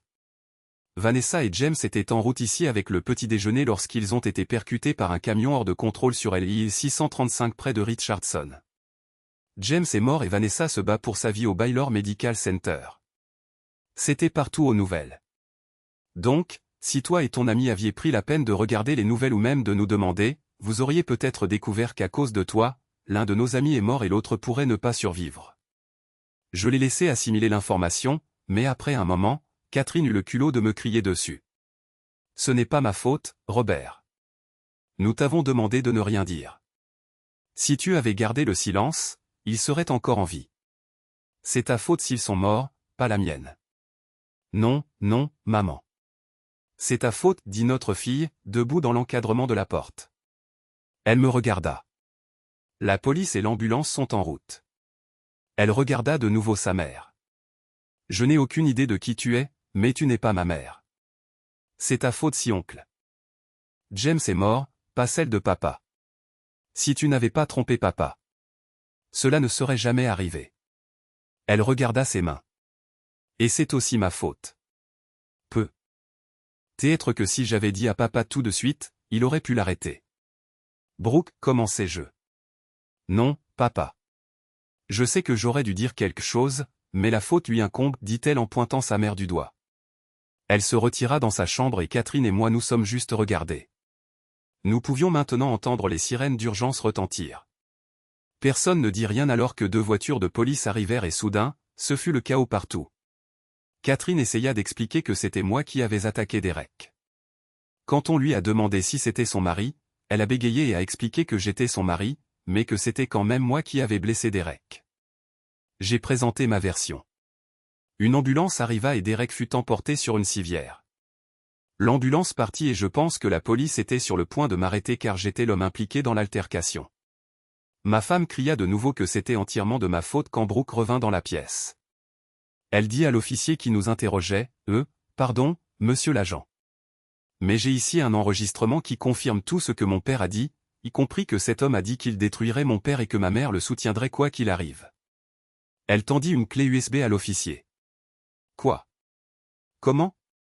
Derek a cassé ton téléphone, cria Catherine, sans se rendre compte que la police était toujours dans la pièce et pouvait l'entendre. Maman. Papa avait le pressentiment que quelque chose pourrait arriver. Alors, quand je suis allé dans ma chambre, j'ai placé mon téléphone au pied de la porte pour pouvoir tout enregistrer. Elle regarda l'officier. Je suis désolé de dire qu'après avoir écouté tout ce que ma mère a dit, je ne me sens pas en sécurité près d'elle. S'il vous plaît, ne pouvez-vous pas me forcer à rester avec elle? Elle a dit qu'elle soutiendrait cet homme quoi qu'il fasse à papa. J'ai entendu l'altercation, alors j'ai peur, dit Brooke, s'approchant de moi et me serrant dans ses bras tout en lançant simultanément des regards assassins à sa mère. Après cela, plus rien n'importait. Bien que mineur, Brooke avait toutes les preuves et fit une déclaration contre Catherine. Ainsi, ma femme fut arrêtée et emmenée au poste de police pour la nuit. Lorsque Catherine fut emmenée, elle me regarda avec colère, mais ne dit rien. Après tout ce qui s'était passé, nous n'avons pas eu le temps de dormir. Mais peu importe à quel point j'étais fatigué, nous avons pris une douche et nous nous sommes changés. Puis j'ai bu un café fort et nous sommes retournés au Baylor Medical Center. Lorsque nous sommes entrés dans la chambre de Vanessa, Alexis et Connor étaient assis sur 2 chaises, appuyés l'un contre l'autre. Quand Alexis a vu mon visage, elle a halté. « Qu'est-ce qui s'est passé, papa ?» demanda-t-elle. Quand elle a vu la situation, nous avons passé les minutes suivantes à lui expliquer la visite de sa mère et de Derek. Nous avons entendu le grognement étouffé de Vanessa et l'avons trouvé éveillée, ses yeux me regardant avec tristesse. Vanessa, marmonnai-je. Je suis désolé, si j'avais su que tu étais réveillée. Je me suis tue, réalisant que je parlais de la mort de James en sa présence. Bien sûr, elle savait. Je l'avais admis plus tôt, mais j'aurais dû être plus sensible. Ça va, Vanessa? Puis-je te chercher quelque chose? As-tu besoin d'une infirmière? Demandai-je, puis j'ajoutai, cligne des yeux 1 fois pour oui et 2 fois pour non. Elle cligna des yeux 2 fois lentement, puis 3 fois, pressant toute sa main contre la mienne. Je ne bougeai pas pour le reste de la nuit. Les 2 semaines suivantes passèrent très vite. Les parents de Catherine la firent sortir de prison sous caution le lendemain et m'insultèrent de tous les noms possibles jusqu'à ce qu'Alexis les remette à leur place. Lorsque Catherine retourna au travail quelques jours plus tard, elle arriva juste à temps pour que l'huissier lui remette les papiers de divorce et pour voir la plainte déposée contre le propriétaire de Texas Building Material. En conséquence, Catherine se retrouva en congé sans solde, suspendue de son travail en attendant l'issue de l'affaire. À la fin de la journée, elle vivait dans la chambre d'amis de ses parents. Elle revint à la maison pendant qu'Alexis et Connor s'y détendaient. Ils la surveillèrent comme des faucons pendant qu'elle ramassait quelques affaires, puis elle fit le chemin de la honte pour retourner à la voiture de ses parents qui l'attendaient. Alexis serra ses grands-parents dans ses bras, mais leur fit clairement savoir que sa mère ne serait plus jamais la bienvenue dans la maison. Selon Alexis, après l'altercation de Derek avec moi, elle non seulement vit que sa mère était éhontée, mais aussi qu'elle était coupable à cause de l'accident. Ce n'est qu'à la fin de la première semaine que les médecins décidèrent de retirer le tube respiratoire de la gorge de Vanessa. Lorsqu'ils firent cela, ses premiers OTS furent pour moi. « Robert, tu vas bien ?» Je fis un geste de la main pour minimiser. « Vanessa, comment peux-tu demander ça ?» Elle sourit tristement. « C'est bon, chérie. Je savais pour James avant que tu ne me le dises. J'ai espéré contre tout espoir dans les premiers instants après l'accident que nous étions tous les deux juste sous le choc. Mais ensuite, nous avons repris nos esprits. Nous nous sommes dit notre amour. D'une manière ou d'une autre, il savait qu'il n'y arriverait pas, mais moi oui. Maintenant, elle pleurait. Après m'être réveillé la première fois, je n'étais pas moi-même. Mais je me souviens comment tes yeux ont confirmé qu'il était parti. Je m'assis sur la chaise à côté du lit, prenant sa main droite, toujours blessée, et l'embrassant. Je suis comme sa main gauche manquante, me murmura-t-elle sur un ton de conspiration, même si nous n'étions que tous les deux dans la pièce à ce moment-là. La nuit dernière, j'ai rêvé que James venait à moi. Il était beau, indemne et avait l'air en pleine forme. Elle sourit. Il m'a dit que tout allait bien, que son heure était venue et que personne n'était à blâmer pour l'accident, pas même Catherine. Je la regardai et son sourire s'estompa un peu. Je sais, tout comme James, qu'il n'y a pas besoin de blâmer qui que ce soit. De toute façon, il m'a dit qu'il m'aimait, mais maintenant c'est mon travail de prendre soin de toi, Robert. Il t'aimait vraiment comme un frère et était tellement contrarié par ce qui t'était arrivé. Je la regardai. Vanessa, c'est toi qui as sérieusement besoin de soins. N'as-tu pas remarqué qu'il te manque un bras? Elle rit, soulevant légèrement son moignon. Je suis pas mal dépourvu de bras maintenant, n'est-ce pas? Je ne pouvais rien y faire. Je ricanai. Je suppose que c'est mon travail maintenant de t'aider. Tu en as besoin. Rétorquai-je. Elle gémit puis rit de bonne grâce. Je suis sérieuse, Rob. James me manque terriblement, mais dans ce rêve, je me suis senti apaisé. Il m'a fait promettre de veiller sur toi. Je levai les mains et elle gloussa. D'accord, tu as gagné. Tu peux me surveiller, dis-je. Vanessa parut satisfaite. Mais seulement après que tu aies quitté cet endroit. D'ici là, c'est mon travail de prendre soin de toi. Comme les 2 premières semaines, les mois suivants passèrent lentement. Si je n'étais pas au travail, j'étais au Baylor Medical Center avec Vanessa. Si je n'étais pas à l'hôpital, j'emballais mes affaires à la maison. Les filles et moi avons décidé de vendre la maison et de déménager. Il y avait un endroit près de Richardson, proche du Baylor Medical Center et des opérations de Mitchell Interior Solutions, que j'ai réussi à trouver à un prix raisonnable, et j'ai également obtenu une bonne affaire pour notre emplacement actuel à Frisco. La nouvelle maison était plus petite mais proche des transports et des soins médicaux. Elle avait 3 chambres plus un coin bureau, et si l'on regardait par la fenêtre de la chambre principale en se tenant sur la pointe des pieds, on pouvait apercevoir la silhouette de Dallas au loin. Mon divorce d'avec Catherine battait son plein. Les filles refusaient d'avoir quoi que ce soit à faire avec elle. Les quelques appels qu'elles avaient avec leur mère se terminaient mal pour Catherine. Brooke, notre fille d'ordinaire facile à vivre, était devenue dure à cuire et fronçait les sourcils chaque fois que sa mère était mentionnée. Au cours du mois dernier, Alexis avait presque emménagé chez Connor, ce qui ne me dérangeait pas. Même si Catherine m'en avait déjà parlé une 12aine de fois, m'insultant entre-temps. Elle n'était pas très heureuse de vivre dans la chambre d'amis de la maison de ses parents. Ses parents m'ont appelé plusieurs fois pour voir si je pouvais me réconcilier. Mais après que je leur ai fait écouter l'audio du téléphone de Brooke de cette nuit-là avec Derek et Catherine, ils se sont excusés et ont cessé d'essayer de résoudre nos problèmes. Alors que la vie de Catherine était en chute libre, celle de Derek ressemblait à une pierre coulant au fond d'un étang. Il voulait intenter une action en justice contre moi, mais la police lui a dit qu'il pouvait me poursuivre, mais que cela finirait mal pour lui car il était en faute pour ce qui s'était passé. Je pouvais facilement plaider la légitime défense à mon domicile et la défense de ma famille. Après un examen d'1 semaine, Texas Building Material l'a immédiatement licencié pour les avoir discrédités. Ils ont fait cela pour essayer de me faire abandonner ma poursuite contre eux. Cependant, mon avocat a négocié un règlement avec eux. La femme de Derek a d'une manière ou d'une autre obtenu une copie de l'enregistrement. Je jure que ce n'était pas moi, mais Brooke m'a lancé plusieurs regards complices. Je n'avais aucune idée de la façon dont elle l'avait découvert. Mais un soir, une certaine Lisa Hawthorne, qui soupçonnait son mari d'infidélité à plusieurs reprises, a finalement eu des PR. Preuves irréfutables. Il s'est avéré que la plupart de l'argent de Derek provenait du fonds fiduciaire familial de Lisa, qui avait aidé Derek à se lancer en affaires il y a de nombreuses années, car il s'agissait d'un fonds fiduciaire dont il ne faisait pas partie. Lisa m'a dit qu'il ne recevrait rien lors du divorce. Ils avaient aussi des enfants, dont l'un rêvait de devenir directeur d'entreprise, mais Lisa soupçonnait que cela pourrait ne pas être le cas une fois qu'il aurait appris les manières de son père. Maintenant, Derek vivait dans un motel bon marché sur Harry Boulevard, survivant avec une carte de crédit qui approchait de sa limite. Il n'avait pas beaucoup de succès à trouver un nouvel emploi dans l'industrie des fournitures de construction, et j'espérais sincèrement que cela resterait ainsi. Vanessa allait un peu mieux chaque jour, de sorte qu'un mois après l'accident, elle a pu quitter le Baylor Medical Center pendant quelques heures avec une infirmière afin que nous puissions tous dire un adieu formel à James. C'était étrange. Nous étions tous tristes, mais Vanessa, de toutes les personnes, souriait beaucoup. Elle riait avec les autres aux histoires qu'il racontait, et quand elle pleurait, elle faisait toujours en sorte que l'autre personne se sente mieux. Aux funérailles, je me suis assuré que c'était moi qui poussais le fauteuil roulant de Vanessa quand elle saluait les gens. Son infirmière a souri et m'a cédé le passage pour que je puisse aider Vanessa, mais elle ne s'est pas éloignée de nous de plus de quelques pas. Un mois après les funérailles, j'étais assis dans la chambre d'hôpital de Vanessa au Baylor Medical Center, m'occupant de factures et de paperasse, quand j'ai senti son regard sur moi.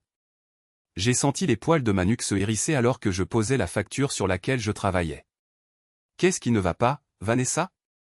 As-tu besoin de quelque chose, demandai-je en me tournant vers elle. Quand je me suis tourné pour la regarder, j'ai été surpris. Vanessa me regardait, des larmes coulant sur son visage. Robert, a-t-elle essayé de dire. Je me suis instantanément retrouvé près d'elle, les bras autour d'elle. Je la serrai pendant qu'elle pleurait. J'ai regardé ses moniteurs, à part un léger battement de cœur accéléré. Elle allait bien. C'était émotionnel. Le psychiatre de l'hôpital avait dit que cela pouvait arriver. Depuis le moment où elle s'est réveillée, elle s'inquiétait pour les autres plutôt que pour elle-même. Vanessa, tout ira bien. Je suis là. Tu n'auras jamais à marcher seule. Tu le sais, dis-je en la consolant. Elle pleura encore plus fort et hocha la tête, s'accrochant à moi de sa bonne main. Maintenant, libre de bandage. Je sais, Robert. Tu sais, il me manque juste. Elle me regarda d'un air suppliant. Je sais, Vanessa. Crois-moi, je sais. James était mon meilleur ami. Il me manque aussi. Quand Catherine a fait ce qu'elle a fait, si ce n'était pas pour toi et James, elle me serra plus fort. Est-ce que ça ira mieux, dit-elle dans un moment de douleur et de faiblesse. Je ne sais pas, répondis-je doucement. Je veux croire que cela arrivera. James est parti, mais tu es là et nous avons nos enfants. Cela doit signifier quelque chose. Pendant un instant, elle ne dit rien. Puis je la sentis se détendre. Merci, Rob. Je ne sais pas si j'aurais pu tenir le coup sans toi. Tu sais, on devient plus sage en vieillissant. Elle gloussa doucement et nerveusement. Je lui caressai les cheveux un instant, passant mes mains dans sa épaisse crinière bouclée de cheveux roux, puis me penchai et l'embrassai sur le sommet de la tête. De rien, Vanessa. Sans James avec nous et Catherine dans ma vie, je trouve que j'ai besoin d'une meilleure amie. Es-tu intéressé par le poste, demandai-je, la tenant toujours près de moi. Vanessa fit la dernière chose à laquelle je m'attendais. Elle se pencha et m'embrassa doucement. Vanessa, je suis désolé. Tu es ma meilleure amie. Vraiment, ma plus ancienne amie, et je t'aime tellement, mais je ne sais pas. Nous sommes toujours en deuil de James, dis-je. Et elle soupira en s'accrochant à moi sans réfléchir. Je la tins alors que nous étions assis dans le lit d'hôpital. Je sais Rob, je comprends ce que tu dis, mais je ressens quelque chose. Ça n'est jamais parti après le lycée, dit-elle. Cette nuit-là, je suis tombé dans un sommeil agité. J'ai dû me tourner et me retourner pendant plusieurs heures jusqu'à ce que j'entre finalement dans ce que je savais d'une manière ou d'une autre être un rêve lucide. Je rêvais d'un bar sportif que je n'avais jamais vu auparavant. C'était un grand endroit avec des télévisions partout montrant divers matchs. Il y avait des tables de billard et des jeux de fléchettes éparpillés, et de nombreuses personnes étaient assises à boire, à jouer ou à regarder des sports. Le problème était qu'ils étaient tous flous. Je savais qu'ils étaient là. J'ai même dit bonjour à quelques personnes que j'ai croisées. J'ai même reçu des salutations de personnes aux formes vagues. J'ai réalisé qu'ils me souriaient, mais quoi que j'essaie, ils restaient indistincts. De plus, c'était un rêve agréable, et je pensais me diriger vers le bar quand j'ai remarqué quelqu'un qui n'était pas flou. Il était assis seul à une table d'angle. Alors que je m'approchais de lui, il se tourna et se leva pour me saluer. « James » m'exclamai-je, me précipitant pour l'embrasser. Mais un instant avant de le faire, je m'arrêtai brusquement et il se moqua de moi. « Je suis content de te voir, Rob. Tout va bien. Tu peux me prendre dans tes bras. » Nous nous sommes serrés dans les bras. Puis je l'ai éloigné en le regardant. Il avait l'air aussi bien que la nuit précédant l'accident. Il me surprit en train de l'examiner et rit de nouveau. « Tu as l'air en pleine forme, mon pote, dis-je. Pour une raison quelconque. Je sais que c'est un rêve, mais je suis tellement content de te voir. » Il sourit. Puis nous nous sommes assis à la table. Il y avait un Coca Light avec du jus de canneberge devant moi. James avait une pinte de Stella Artois. Nous avons lentement bu nos boissons. « Ah, soupira-t-il. » D'accord, il me regarda. « Comment vas-tu, Rob » demanda-t-il. J'étais un peu sidéré. Le rêve était devenu trop réaliste. « Pas très bien, mon pote, dis-je. Le divorce d'avec Catherine est douloureux. Les filles se mettent en colère tout le temps. J'essaie de soutenir Vanessa dans sa convalescence, mais c'est difficile, et j'ai l'impression de me noyer dans tout ça. James hocha la tête. Et toi et Vanessa, demanda-t-il, haussant un sourcil. Je m'adossai à ma chaise pour réfléchir. La version onirique de James attendait, me souriant, un sourcil levé. Qu'en est-il de nous, demandai-je. Allez, Rob. Nous sommes amis depuis plus d'années que je ne peux l'imaginer. Tu es mon ami le plus proche. Je sais des choses sur toi et Vanessa qui feraient rougir n'importe qui. Je sais que vous vous aimez tous les deux. Je ricanai. Bien sûr, James, elle est aussi proche de moi que toi. Sans vous deux dans ma vie, elle est maintenant mon amie la plus proche. Je veux la voir aller mieux. D'ailleurs, je comprends, Rob, mais qu'en est-il du baiser de cet après-midi qui t'a tellement inquiété avant que tu ne t'endormes et ne viennes ici? Tu ne peux pas dire que ça ne signifiait rien, n'est-ce pas? Bien sûr. Mon subconscient avait évoqué l'image de mon meilleur ami pour me faire sentir coupable. Je regardais mon ami. Je sais que c'était plus que rien, James. Je l'aime. Je l'ai toujours aimé, dis-je. Il me sourit. Je le sais, mon pote. Vanessa était mariée à moi. Catherine était mariée à toi. Bien sûr, vous deux êtes sortis ensemble et vous vous êtes même donné votre premier baiser, mais James, nous parlons de ta femme. Comment pourrais-je te trahir ainsi? Robert, dit-il sérieusement. Je suis mort. Son ton était triste mais décisif. Vous ne pouvez pas me trahir. Vanessa a encore tant d'années devant elle. Elle a besoin de quelqu'un qui l'aimera et la protégera autant que je l'ai fait. Il me regarda un instant et il me sembla que c'était le vrai James qui pesait quelque chose d'important à dire et non une chimère de mon imagination. Vanessa t'aime aussi, Robert. Bien sûr, elle est blessée par ma mort, mais elle s'accroche désespérément à l'espoir que tu ne l'abandonneras pas. Elle te chérit dans son cœur avec le même amour qu'elle a pour moi. En effet, elle t'aime peut-être plus que moi puisque vous vous connaissez depuis bien plus longtemps. Je ne savais pas quoi dire. Tu sais, il se pencha vers moi comme s'il était sur le point de me révéler un secret. Si Vanessa et moi ne nous étions pas rencontrés quand vous étiez séparés, elle t'aurait retrouvé et t'aurait ensuite forcé à l'épouser. Quoi, dis-je, m'étouffant presque avec ma boisson. Comment diable sais-tu ça? Elle me l'a dit. Il sourit en voyant mon indignation. Comment mon ami de rêve pouvait-il savoir quelque chose que je ne savais pas? Comment aurait-elle pu te le dire? Tu n'es qu'un rêve de mon meilleur ami que mon esprit confus utilise pour m'aider à tout digérer. Vanessa ne m'a jamais rien dit à ce sujet. Alors, comment pourrais-tu savoir? James rit. Rob, regarde autour de toi les murs de ce bar. Ce n'est pas juste un rêve et je ne suis pas seulement une chimère de ton esprit torturé, dit-il. Je répliquai, Rob, c'est vrai. Je vais te le prouver. Comment, répondis-je sceptiquement. Il leva 3 doigts. 3 points, dit-il avec une pointe d'humour dans la voix. Premièrement, il leva son index. Quand tu arriveras au Baylor Medical Center demain, demande à Vanessa quels ont été mes derniers mots pour elle. Je ricanai. Je sais déjà que vous étiez dans la voiture et que vous vous êtes dit que vous vous aimiez. James sourit en secouant la tête. Eh bien, est en partie vrai, mais après cela, quand nous avons tous les deux réalisé que je n'allais pas m'en sortir, je me suis calmé d'une manière ou d'une autre. Je savais que Vanessa s'en sortirait. Et mes derniers mots pour elle ont été « Aime Robert, pour le reste de ta vie ». Je commençais à répondre, mais James leva la main, montrant cette fois un deuxième doigt. Deuxièmement, demain, quand tu seras à l'hôpital, Catherine va apparaître.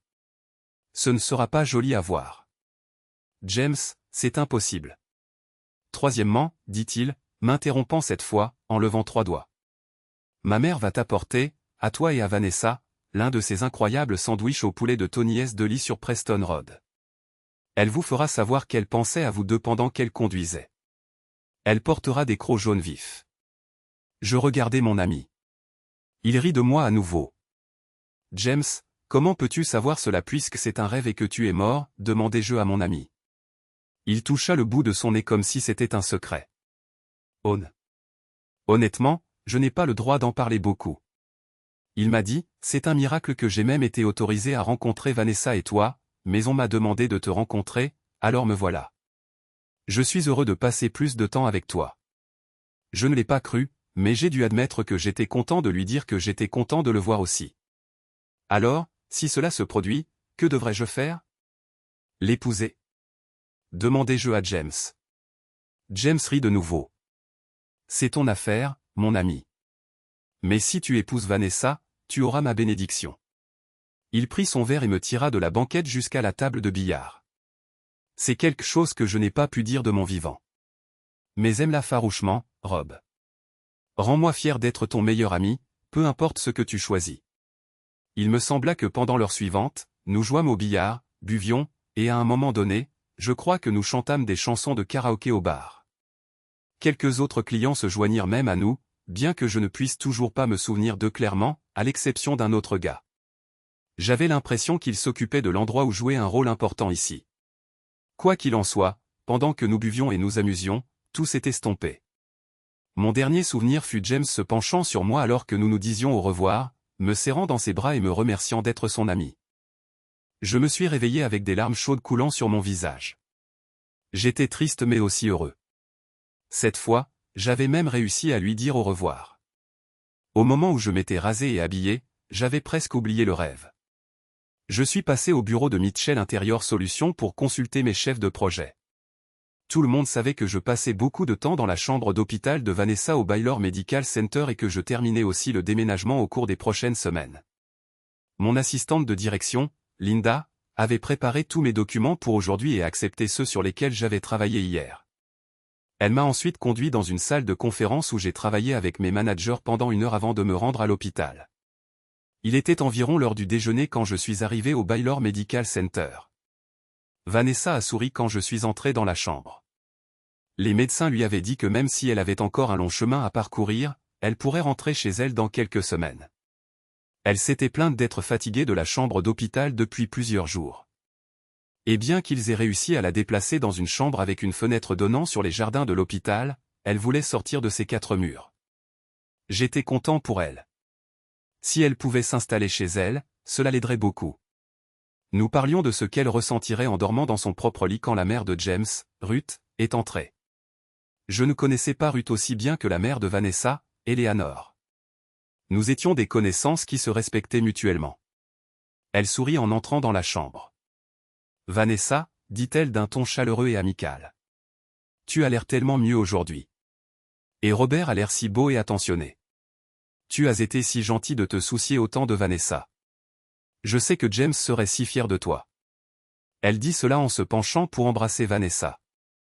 Alors qu'elle faisait cela, je remarquai une paire de crocs jaunes vifs à ses pieds. Je me suis figé. Vanessa remarqua le sang quitter mon visage. « Rob, qu'est-ce qui ne va pas ?» Vanessa et sa belle-mère regardèrent toutes deux où je fixais les pieds de Ruth.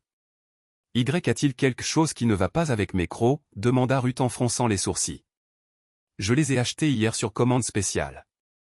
Je pensais qu'elles étaient joyeuses. »« Non, désolé, Ruth, répondis-je. Désolé. J'ai fait un rêve la nuit dernière, et tes chaussures me l'ont juste rappelé. »« C'est tout, dis-je, essayant de chasser la pensée. Vanessa continua de me fixer pendant 1 minute pendant que Ruth s'agitait. « Oh, avant que j'oublie, je vous ai apporté le déjeuner à ce merveilleux Tony's Deli sur Preston Road. Ils ont les plus incroyables sandwichs au poulet, dit-elle avec animation et excitation, nous racontant comment, pour seulement $8, ils les préparent avec tout ce que l'on peut mettre entre 2 tranches de pain au levain. » Quand Ruth prononça les mots « sandwich au poulet », je répétai les mots avec elle en m'asseyant. « Rob, ça va ?» demanda Vanessa avec inquiétude. Je regardai Vanessa, puis Ruth, les sandwichs dans sa main alors qu'elle les déballait pour nous, et enfin ses crocs jaunes. « C'était un rêve, me dis-je. Juste un rêve étrange. » J'ai essayé de me convaincre que c'était une coïncidence.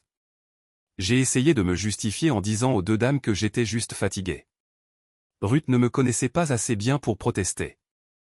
Mais Vanessa me lança un regard qui disait « Nous en parlerons plus tard. » Alors, nous avons mangé nos sandwichs, et Ruth avait raison. Ils étaient incroyables.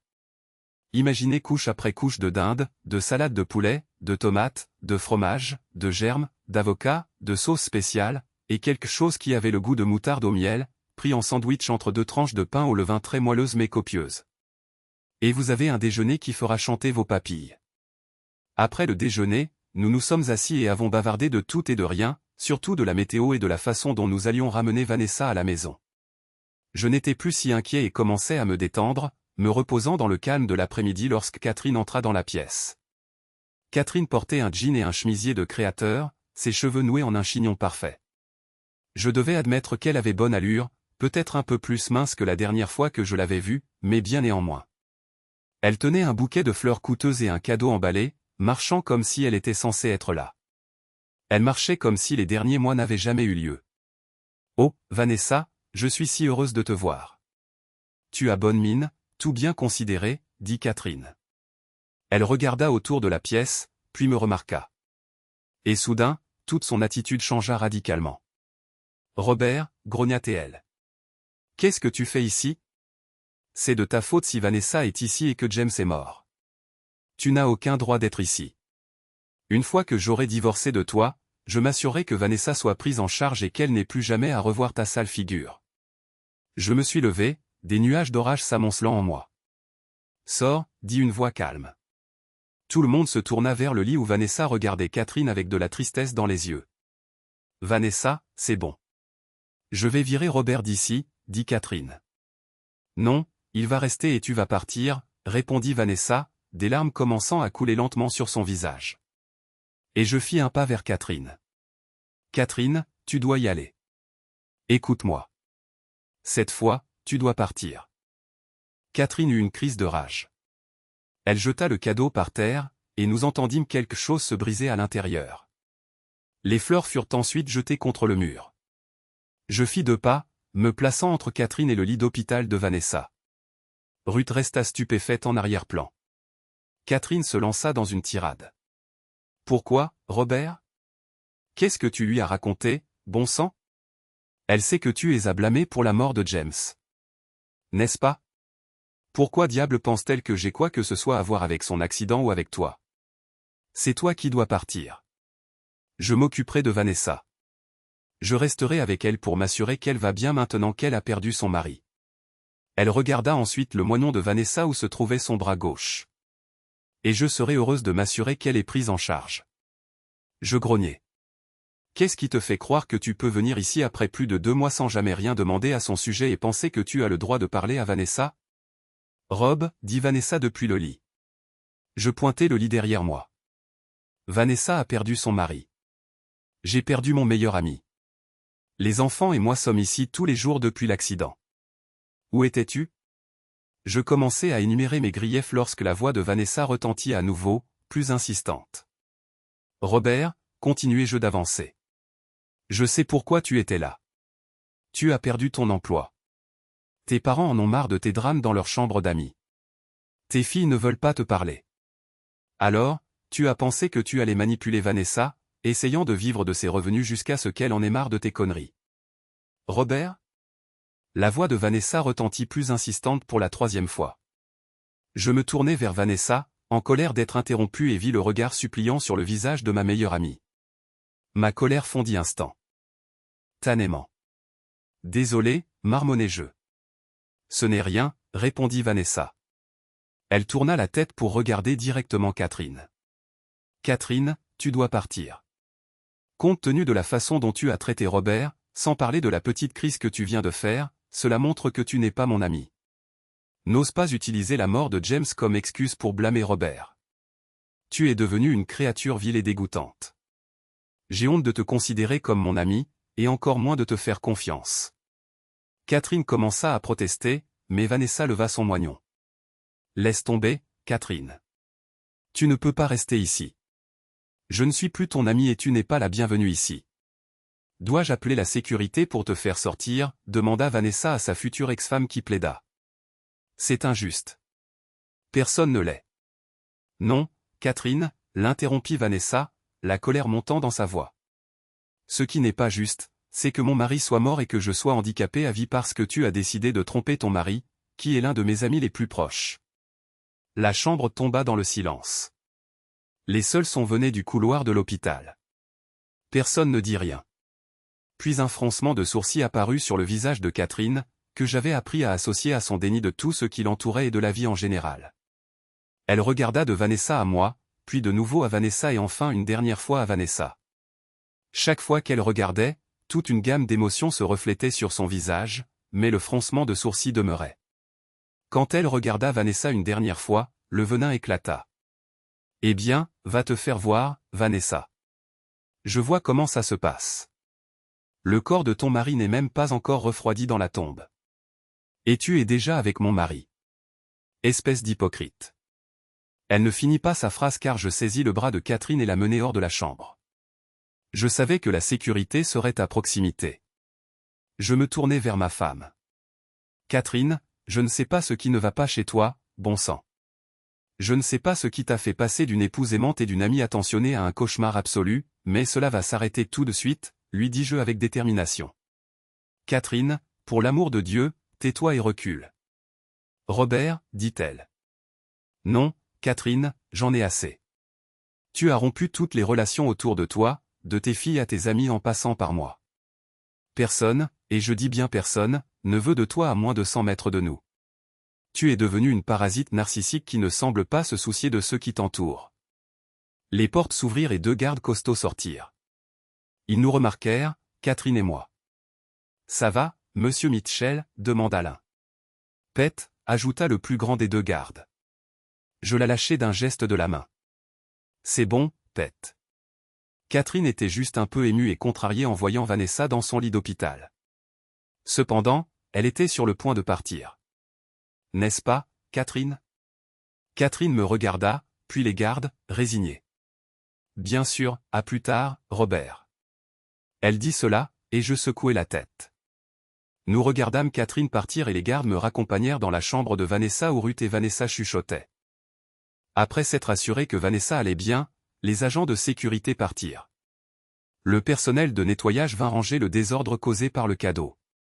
20 minutes plus tard, Ruth sortit aussi, me donnant une grande étreinte. Merci, Robert. Tu t'occupes d'elle maintenant. Elle a besoin de toi, me chuchota Ruth, me serrant dans ses bras avant d'appeler un ascenseur. Ça va, demandai-je à Vanessa, m'asseyant sur son lit. Maintenant, nous n'étions plus que tous les 2. Je pris sa main droite, la tenant. N'est-ce pas plutôt ce que je devrais te demander, ricana-t-elle. J'haussai les épaules. C'était une journée étrange.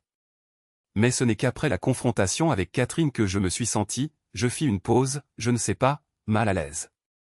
Mais non, je crois que tout a commencé par un rêve la nuit dernière.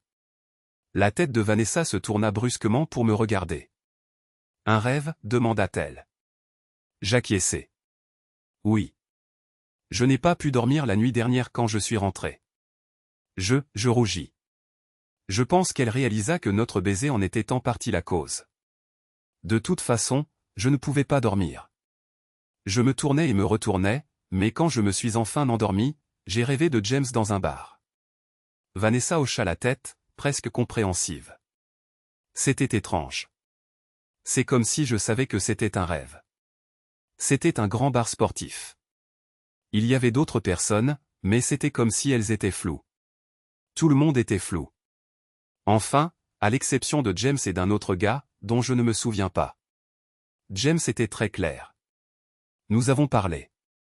Il m'a dit ce qui allait se passer aujourd'hui, alors je savais que c'était plus qu'un rêve. Les crocs de Ruth, les sandwichs, l'apparition de Catherine. James a dit que tout cela arriverait. Je regardais Vanessa. Ses yeux me dirent qu'elle me croyait. Il y avait encore autre chose, n'est-ce pas? Demanda-t-elle timidement. J'acquiesçai. Comment as-tu? Tu sais? Je l'ai regardée. Une larme a roulé sur sa joue et elle m'a serré la main. Je ne voulais pas poser la question, craignant et espérant à la fois la réponse. Qu'a-t-il dit? Elle chuchotait doucement. Aime Robert pour le reste de ta vie? Dit Vanessa d'une voix douce mais insistante, en me regardant dans les yeux. J'ai pris une grande inspiration. Vanessa, ai-je demandé. Elle a hoché la tête. Une autre larme a rejoint la première, roulant lentement sur sa joue. Ce furent les derniers mots que James m'a dit avant que nous ne perdions tous les 2 connaissance dans l'accident de voiture. Ce furent les derniers mots qu'il m'a adressés dans cette vie. Mes larmes ont rejoint les siennes. Comment savais-tu? Elle sanglotait doucement, presque en un chuchotement. Quand tu m'as parlé de James au bar, il m'a aussi rencontré là-bas hier soir, me disant à quel point j'étais courageuse, mais que je devrais le laisser partir et t'aimer comme je l'ai toujours fait. Il m'a dit que tu ne serais pas capable de poser cette question le moment venu, mais que je devais te dire nos derniers mots. Sur ce, nous sommes tombés dans les bras l'un de l'autre. J'ai serré Vanessa dans la lumière déclinante de l'après-midi, et nous avons pleuré. Tandis que nous pleurions, nous avons parlé doucement de l'homme que nous connaissions, un ami, un amant, un mari et un père. Nous avons pleuré notre perte commune ensemble, nous rapprochant encore plus dans notre chagrin. Alors que le soir tombait, les bruits de l'hôpital continuaient autour de nous. Vanessa m'a fait de la place sur le petit lit d'hôpital, et nous avons continué à nous serrer l'un contre l'autre du mieux que nous pouvions. Tous les deux subitement fatigués. Finalement, quand nous nous sommes endormis, j'ai embrassé le sommet de sa tête, en chuchotant « Je t'aime ». En réponse, Vanessa a reniflé légèrement en répondant « Je t'aime aussi, Rob ». Après ce jour, nous nous sommes progressivement sentis mieux. Les enfants, Brooke, Alexis et Connor, nous ont trouvés le lendemain, ensemble sur le lit sous la couverture d'hôpital que l'infirmière avait dû jeter sur nous pendant la nuit. Brooke a tapé des mains quand nous nous sommes réveillés. Enfin, s'est-elle exclamée, faisant rire tout le monde. Nous avons passé la matinée à parler de ce qui s'était passé la veille, y compris Catherine, mais en omettant le rêve avec James. Plus tard cette semaine-là, tout le monde a convenu que lorsque Vanessa sortirait, elle n'irait pas chez elle, mais emménagerait avec Brooke et moi. Notre nouveau logement à Richardson était plus proche du Baylor Medical Center, et nous avons convenu qu'Alexis et Connor resteraient dans l'ancienne maison de Vanessa. Ils loueraient les autres chambres à des étudiants de l'UT Dallas, avec l'approbation de Vanessa et la mienne, bien sûr. Au moment où Vanessa a été libérée, ses plâtres avaient été retirés, et elle utilisait maintenant une série de bandages flexibles qui pouvaient être enlevés au besoin pour permettre aux plaies de continuer à guérir. La ramener à la maison fut l'un des jours les plus heureux que nous ayons tous eus depuis des années. Pour être honnête, j'étais aussi un peu excité quand ma nouvelle petite amie a emménagé avec moi. Les enfants avaient déjà déménagé une grande partie des vêtements et des effets personnels de Vanessa dans la nouvelle maison. Ils avaient même fait preuve d'une certaine autonomie en les plaçant dans la chambre principale avec mes affaires plutôt que dans la chambre d'amis comme nous en avions discuté. Mais pour être honnête, l'audace de ce geste ne me dérangeait pas. Quand nous sommes rentrés à la maison, nous avons passé quelques heures à parler avec les enfants. Après le dîner, Alexis et Connor sont retournés à l'ancienne maison de Vanessa. Brooke, sous un prétexte plausible, est allé rendre visite à une amie pendant quelques heures, nous laissant Vanessa et moi seuls pour la première fois de la journée. Pour la première fois depuis nos 18 ans, Vanessa et moi nous sommes retrouvés ensemble le soir. Nous avons été réveillés par l'odeur du petit déjeuner venant de derrière la porte. Quelques instants plus tard, Alexis est entré dans la pièce, la main devant le visage.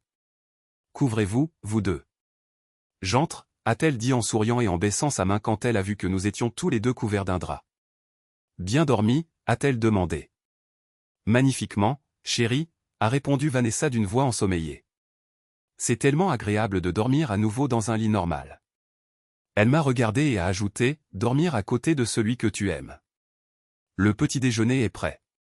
Brooke et Connor mettent actuellement la table, alors on m'a chargé de venir voir si vous avez besoin d'aide pour vous préparer car nous nous attendions à ce que vous soyez tous les deux, eh bien, vous savez. Elle a gloussé. Non, c'est bon, chérie. Vanessa et moi allons nous habiller et dans quelques minutes je l'aiderai à descendre. Sois une gentille fille et ferme la porte en partant. J'ai dit, oui, papa. Elle a fait un salut joueur en sortant, fermant la porte et riant. Ils riaient tous quand nous sommes descendus environ 10 minutes plus tard. Le reste de la matinée s'est déroulé sans accroc. Notre nouvelle famille se sentait bien. Il semblait que cela avait toujours été le cas, et je suppose que d'une certaine manière, oui. Nous étions toujours dans la vie l'un de l'autre. Il y avait une atmosphère familiale détendue où nous étions simplement nous-mêmes. Quelques semaines plus tard, le divorce entre Catherine et moi est devenu définitif et nos biens ont été officiellement divisés. Grâce au contrat de mariage, Catherine a reçu très peu. Elle n'a pas touché à Mitchell Interior Solutions, qui valait maintenant beaucoup. J'ai gardé l'argent de la vente de notre maison d'origine à Frisco. Et bien que je n'aurais pas dû le faire, je lui ai donné un chèque de 90 000 $, soit un peu moins de la moitié de notre épargne totale. Pourquoi ai-je fait cela si, selon le contrat de mariage, je n'aurais dû lui donner que la moitié de ce montant? Eh bien, c'était pour deux raisons. Premièrement, les actions de Catherine ont détruit toute relation que nous avions. Je voulais lui donner assez d'argent pour qu'elle puisse quitter la maison de ses parents et commencer une vie ailleurs. J'ai entendu dire qu'on lui avait offert un emploi à Austin, ce qui signifierait que nous n'aurions plus à la voir. J'espérais que lui donner cet argent l'encouragerait à franchir ce pas. De plus, mon accord avec Texas Building Material m'a rapporté un ordre de grandeur de plus que ce que je lui ai donné, donc je ne souffrais pas financièrement. En parlant de Derek, il semblerait qu'il ait eu quelques problèmes. Il n'arrivait pas à trouver de travail et s'est retrouvé à faire du commerce de détail dans une station-service à Mesquite. À mon avis, cela ne pouvait pas arriver à une personne plus méritante. 6 mois ont passé et Vanessa et moi nous sommes mariés. Elle était magnifique dans sa robe de mariée, avec un bouquet attaché à son bras restant. Elle était gênée par son apparence, traversant plusieurs épisodes dépressifs. Mais comme les enfants et moi étions toujours là, cela ne durait jamais longtemps. Vanessa a également changé de voie après avoir obtenu son diplôme en psychologie du conseil. Elle s'est consacrée à conseiller ceux qui, comme elle, avaient perdu des membres. 2 ans après notre mariage, le bureau du gouverneur du Texas lui a décerné le prix du héros de l'année pour sa contribution à l'aide aux personnes handicapées dans le besoin.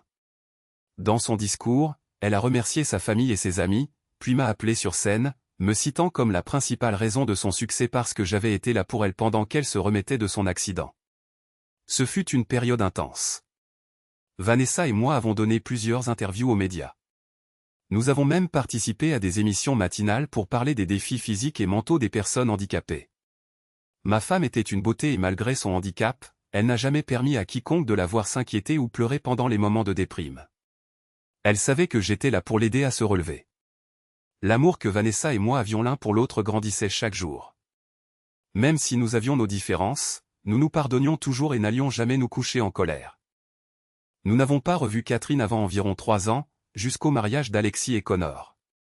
Ils ont obtenu leur diplôme avec mention de l'UT Dallas dans leurs domaines respectifs. Ils avaient de bons emplois, mais voulaient fonder une famille jeune. Alexis ne voulait pas inviter sa mère. En 3 ans, elle s'était parlé 2 fois. Les 2 fois, les conversations furent brèves et hostiles. Mais la seule raison pour laquelle je l'ai persuadée d'inviter Catherine était qu'elle avait donné naissance à Alexis et devrait pouvoir célébrer l'occasion.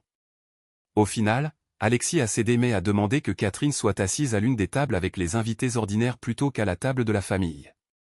J'ai haussé les épaules. Peu m'importait où mon ex-femme s'asseyait, tant que ce n'était pas à côté de Vanessa et moi. Je voulais juste m'assurer qu'Alexis ne regrette pas, dans les années à venir, que sa mère n'ait pas au moins assisté à son mariage. Au final, un compromis a été trouvé. Catherine a fini par s'asseoir avec ses parents âgés qui étaient heureux de s'asseoir à quelques tables à l'arrière pour maintenir la paix avec leur petite fille et son nouveau mari. Comme toujours avec les ex-femmes lors des mariages, j'étais au bar à me prendre un Jack et Coca Cancat. Rin s'est approchée de moi et a posé ses coudes sur le comptoir à côté de moi. Elle a commandé un verre de chardonnay, puis s'est tournée et m'a regardé. Je n'ai jamais dit que j'étais désolé, n'est-ce pas, a-t-elle demandé directement, mais c'était plus une affirmation qu'une question. Non, ai-je dit en me retournant et en regardant la foule. Vanessa, Brooke et Alexis étaient de l'autre côté de la pièce, riant de quelque chose. J'ai souri, mais j'ai ensuite ajouté, je n'aurais jamais cru que tu ferais ça. Catherine a soupiré. Tu as raison. J'étais un désastre complet à l'époque. Un désastre total et absolu. Entièrement de ma faute, dit-elle. Oui, ai-je répondu, en prononçant la dernière syllabe puis en buvant une gorgée de ma boisson. Vanessa m'a regardé, a souri, puis a froncé les sourcils en voyant Catherine à côté de moi. J'ai secoué légèrement la tête, et elle a hoché la tête, réalisant qu'il n'y avait pas de problème. Je vous ai vus tous les deux au Hero Awards et j'ai suivi ce que vous avez accompli depuis, a dit Catherine tristement. Elle a regardé ma femme, son ex-amie, rire avec nos filles, sachant qu'elle ne pourrait plus jamais entretenir une telle relation avec aucune de ses filles. Elle me déteste, n'est-ce pas, a demandé Catherine, en les regardant, puis moi, puis en baissant les yeux dans son verre de vin. Haine est un mot trop fort, ai-je dit. Après un moment de réflexion, j'ai ricané. Non, en fait, c'est le mot juste pour ce qu'elle pense de toi. Mais le temps passe et le feu s'apaise. Qui sait? Peut-être que dans 10 ans les filles répondront à ton appel téléphonique. J'ai senti plutôt que vu les épaules de Catherine s'affaisser. Puis elle s'est tournée vers moi. Et toi, Robert? Tu me détestes, a demandé mon ex-femme. J'ai haussé les épaules. Je déteste ce que tu as fait. Je le méprise. Je l'abhorre. Choisis toi-même. J'ai entendu le groupe commencer à accorder ses instruments en arrière-plan. J'ai souri à moi-même, sachant que bientôt je danserai avec ma fille. Mais tu as convaincu Alexis de m'inviter ce soir. Alors si tu me détestes tant, pourquoi, a-t-elle demandé. Je me suis tourné pour regarder Catherine pour la première fois de la soirée. C'était une femme vide comparée à la personne que j'avais connue avant. Ses joues étaient creuses comme si elle n'avait pas bien mangé, et sa peau semblait sans vitalité. Il y avait un regard hanté dans ses yeux et il semblait que ses cheveux n'avaient pas seulement grisonné ou avaient été mal teints, mais que sa ligne de cheveux avait un peu reculé. Dans l'ensemble, je savais que cette femme que j'avais autrefois aimée était brisée. Je l'ai étudiée un moment de plus avant de répondre. Catherine, aucune mère ne devrait manquer le mariage de sa fille, mais je ne t'ai pas invité ici pour te faire te sentir mieux. Je t'ai invité pour m'assurer que notre fille ait la conscience tranquille en se mariant. J'ai fait une pause, puis j'ai levé mon verre à un couple qui passait. C'est tout. Et si je n'ai jamais à te revoir, je me considérerai comme chanceux. Sur ce, je suis parti rejoindre ma famille pour la danse de mariage. J'ai en fait entendu un sanglot et quelqu'un dire « Je suis tellement désolé ». Malheureusement pour elle, sa manière de se comporter n'inspirait aucune sympathie. Nous avons dansé, mangé, plaisanté et ri le reste de la nuit. Et je n'ai plus jamais revu Catherine. Nous avons appris par ses parents que Catherine était décédée quelques années plus tard. C'était juste après que Brooke se soit fiancé à son médecin. Oui. Surprise. Je ne m'y attendais pas non plus. Mais lors de la fête de fiançailles de Brooke, nous avons appris que Catherine avait développé une maladie du foie et était morte dans son lit d'hôpital avec seulement ses parents à ses côtés. Elle ne voulait pas que quiconque nous dise quoi que ce soit. Elle était très amère jusqu'à la fin. Quant à Vanessa et moi, nous étions honnêtes l'un envers l'autre. Lorsque nos petits-enfants sont nés, nous les avons choyés ensemble. Nous avons voyagé autour du monde, admirant les sites et les merveilles. Nous avons partagé des moments intimes dans différents pays, gâté nos petits-enfants et même nos arrière-petits-enfants. Ils savaient que Vanessa et moi étions amoureux l'un de l'autre et que cet amour n'avait pas du tout pâli au fil des ans. Certaines personnes âgées qui sont encore d'humeur joueuse l'ont juste prouvé. Merci d'avoir regardé. À la prochaine fois. Point. Si vous avez apprécié, abonnez-vous à JKTEL à Story pour plus de récits.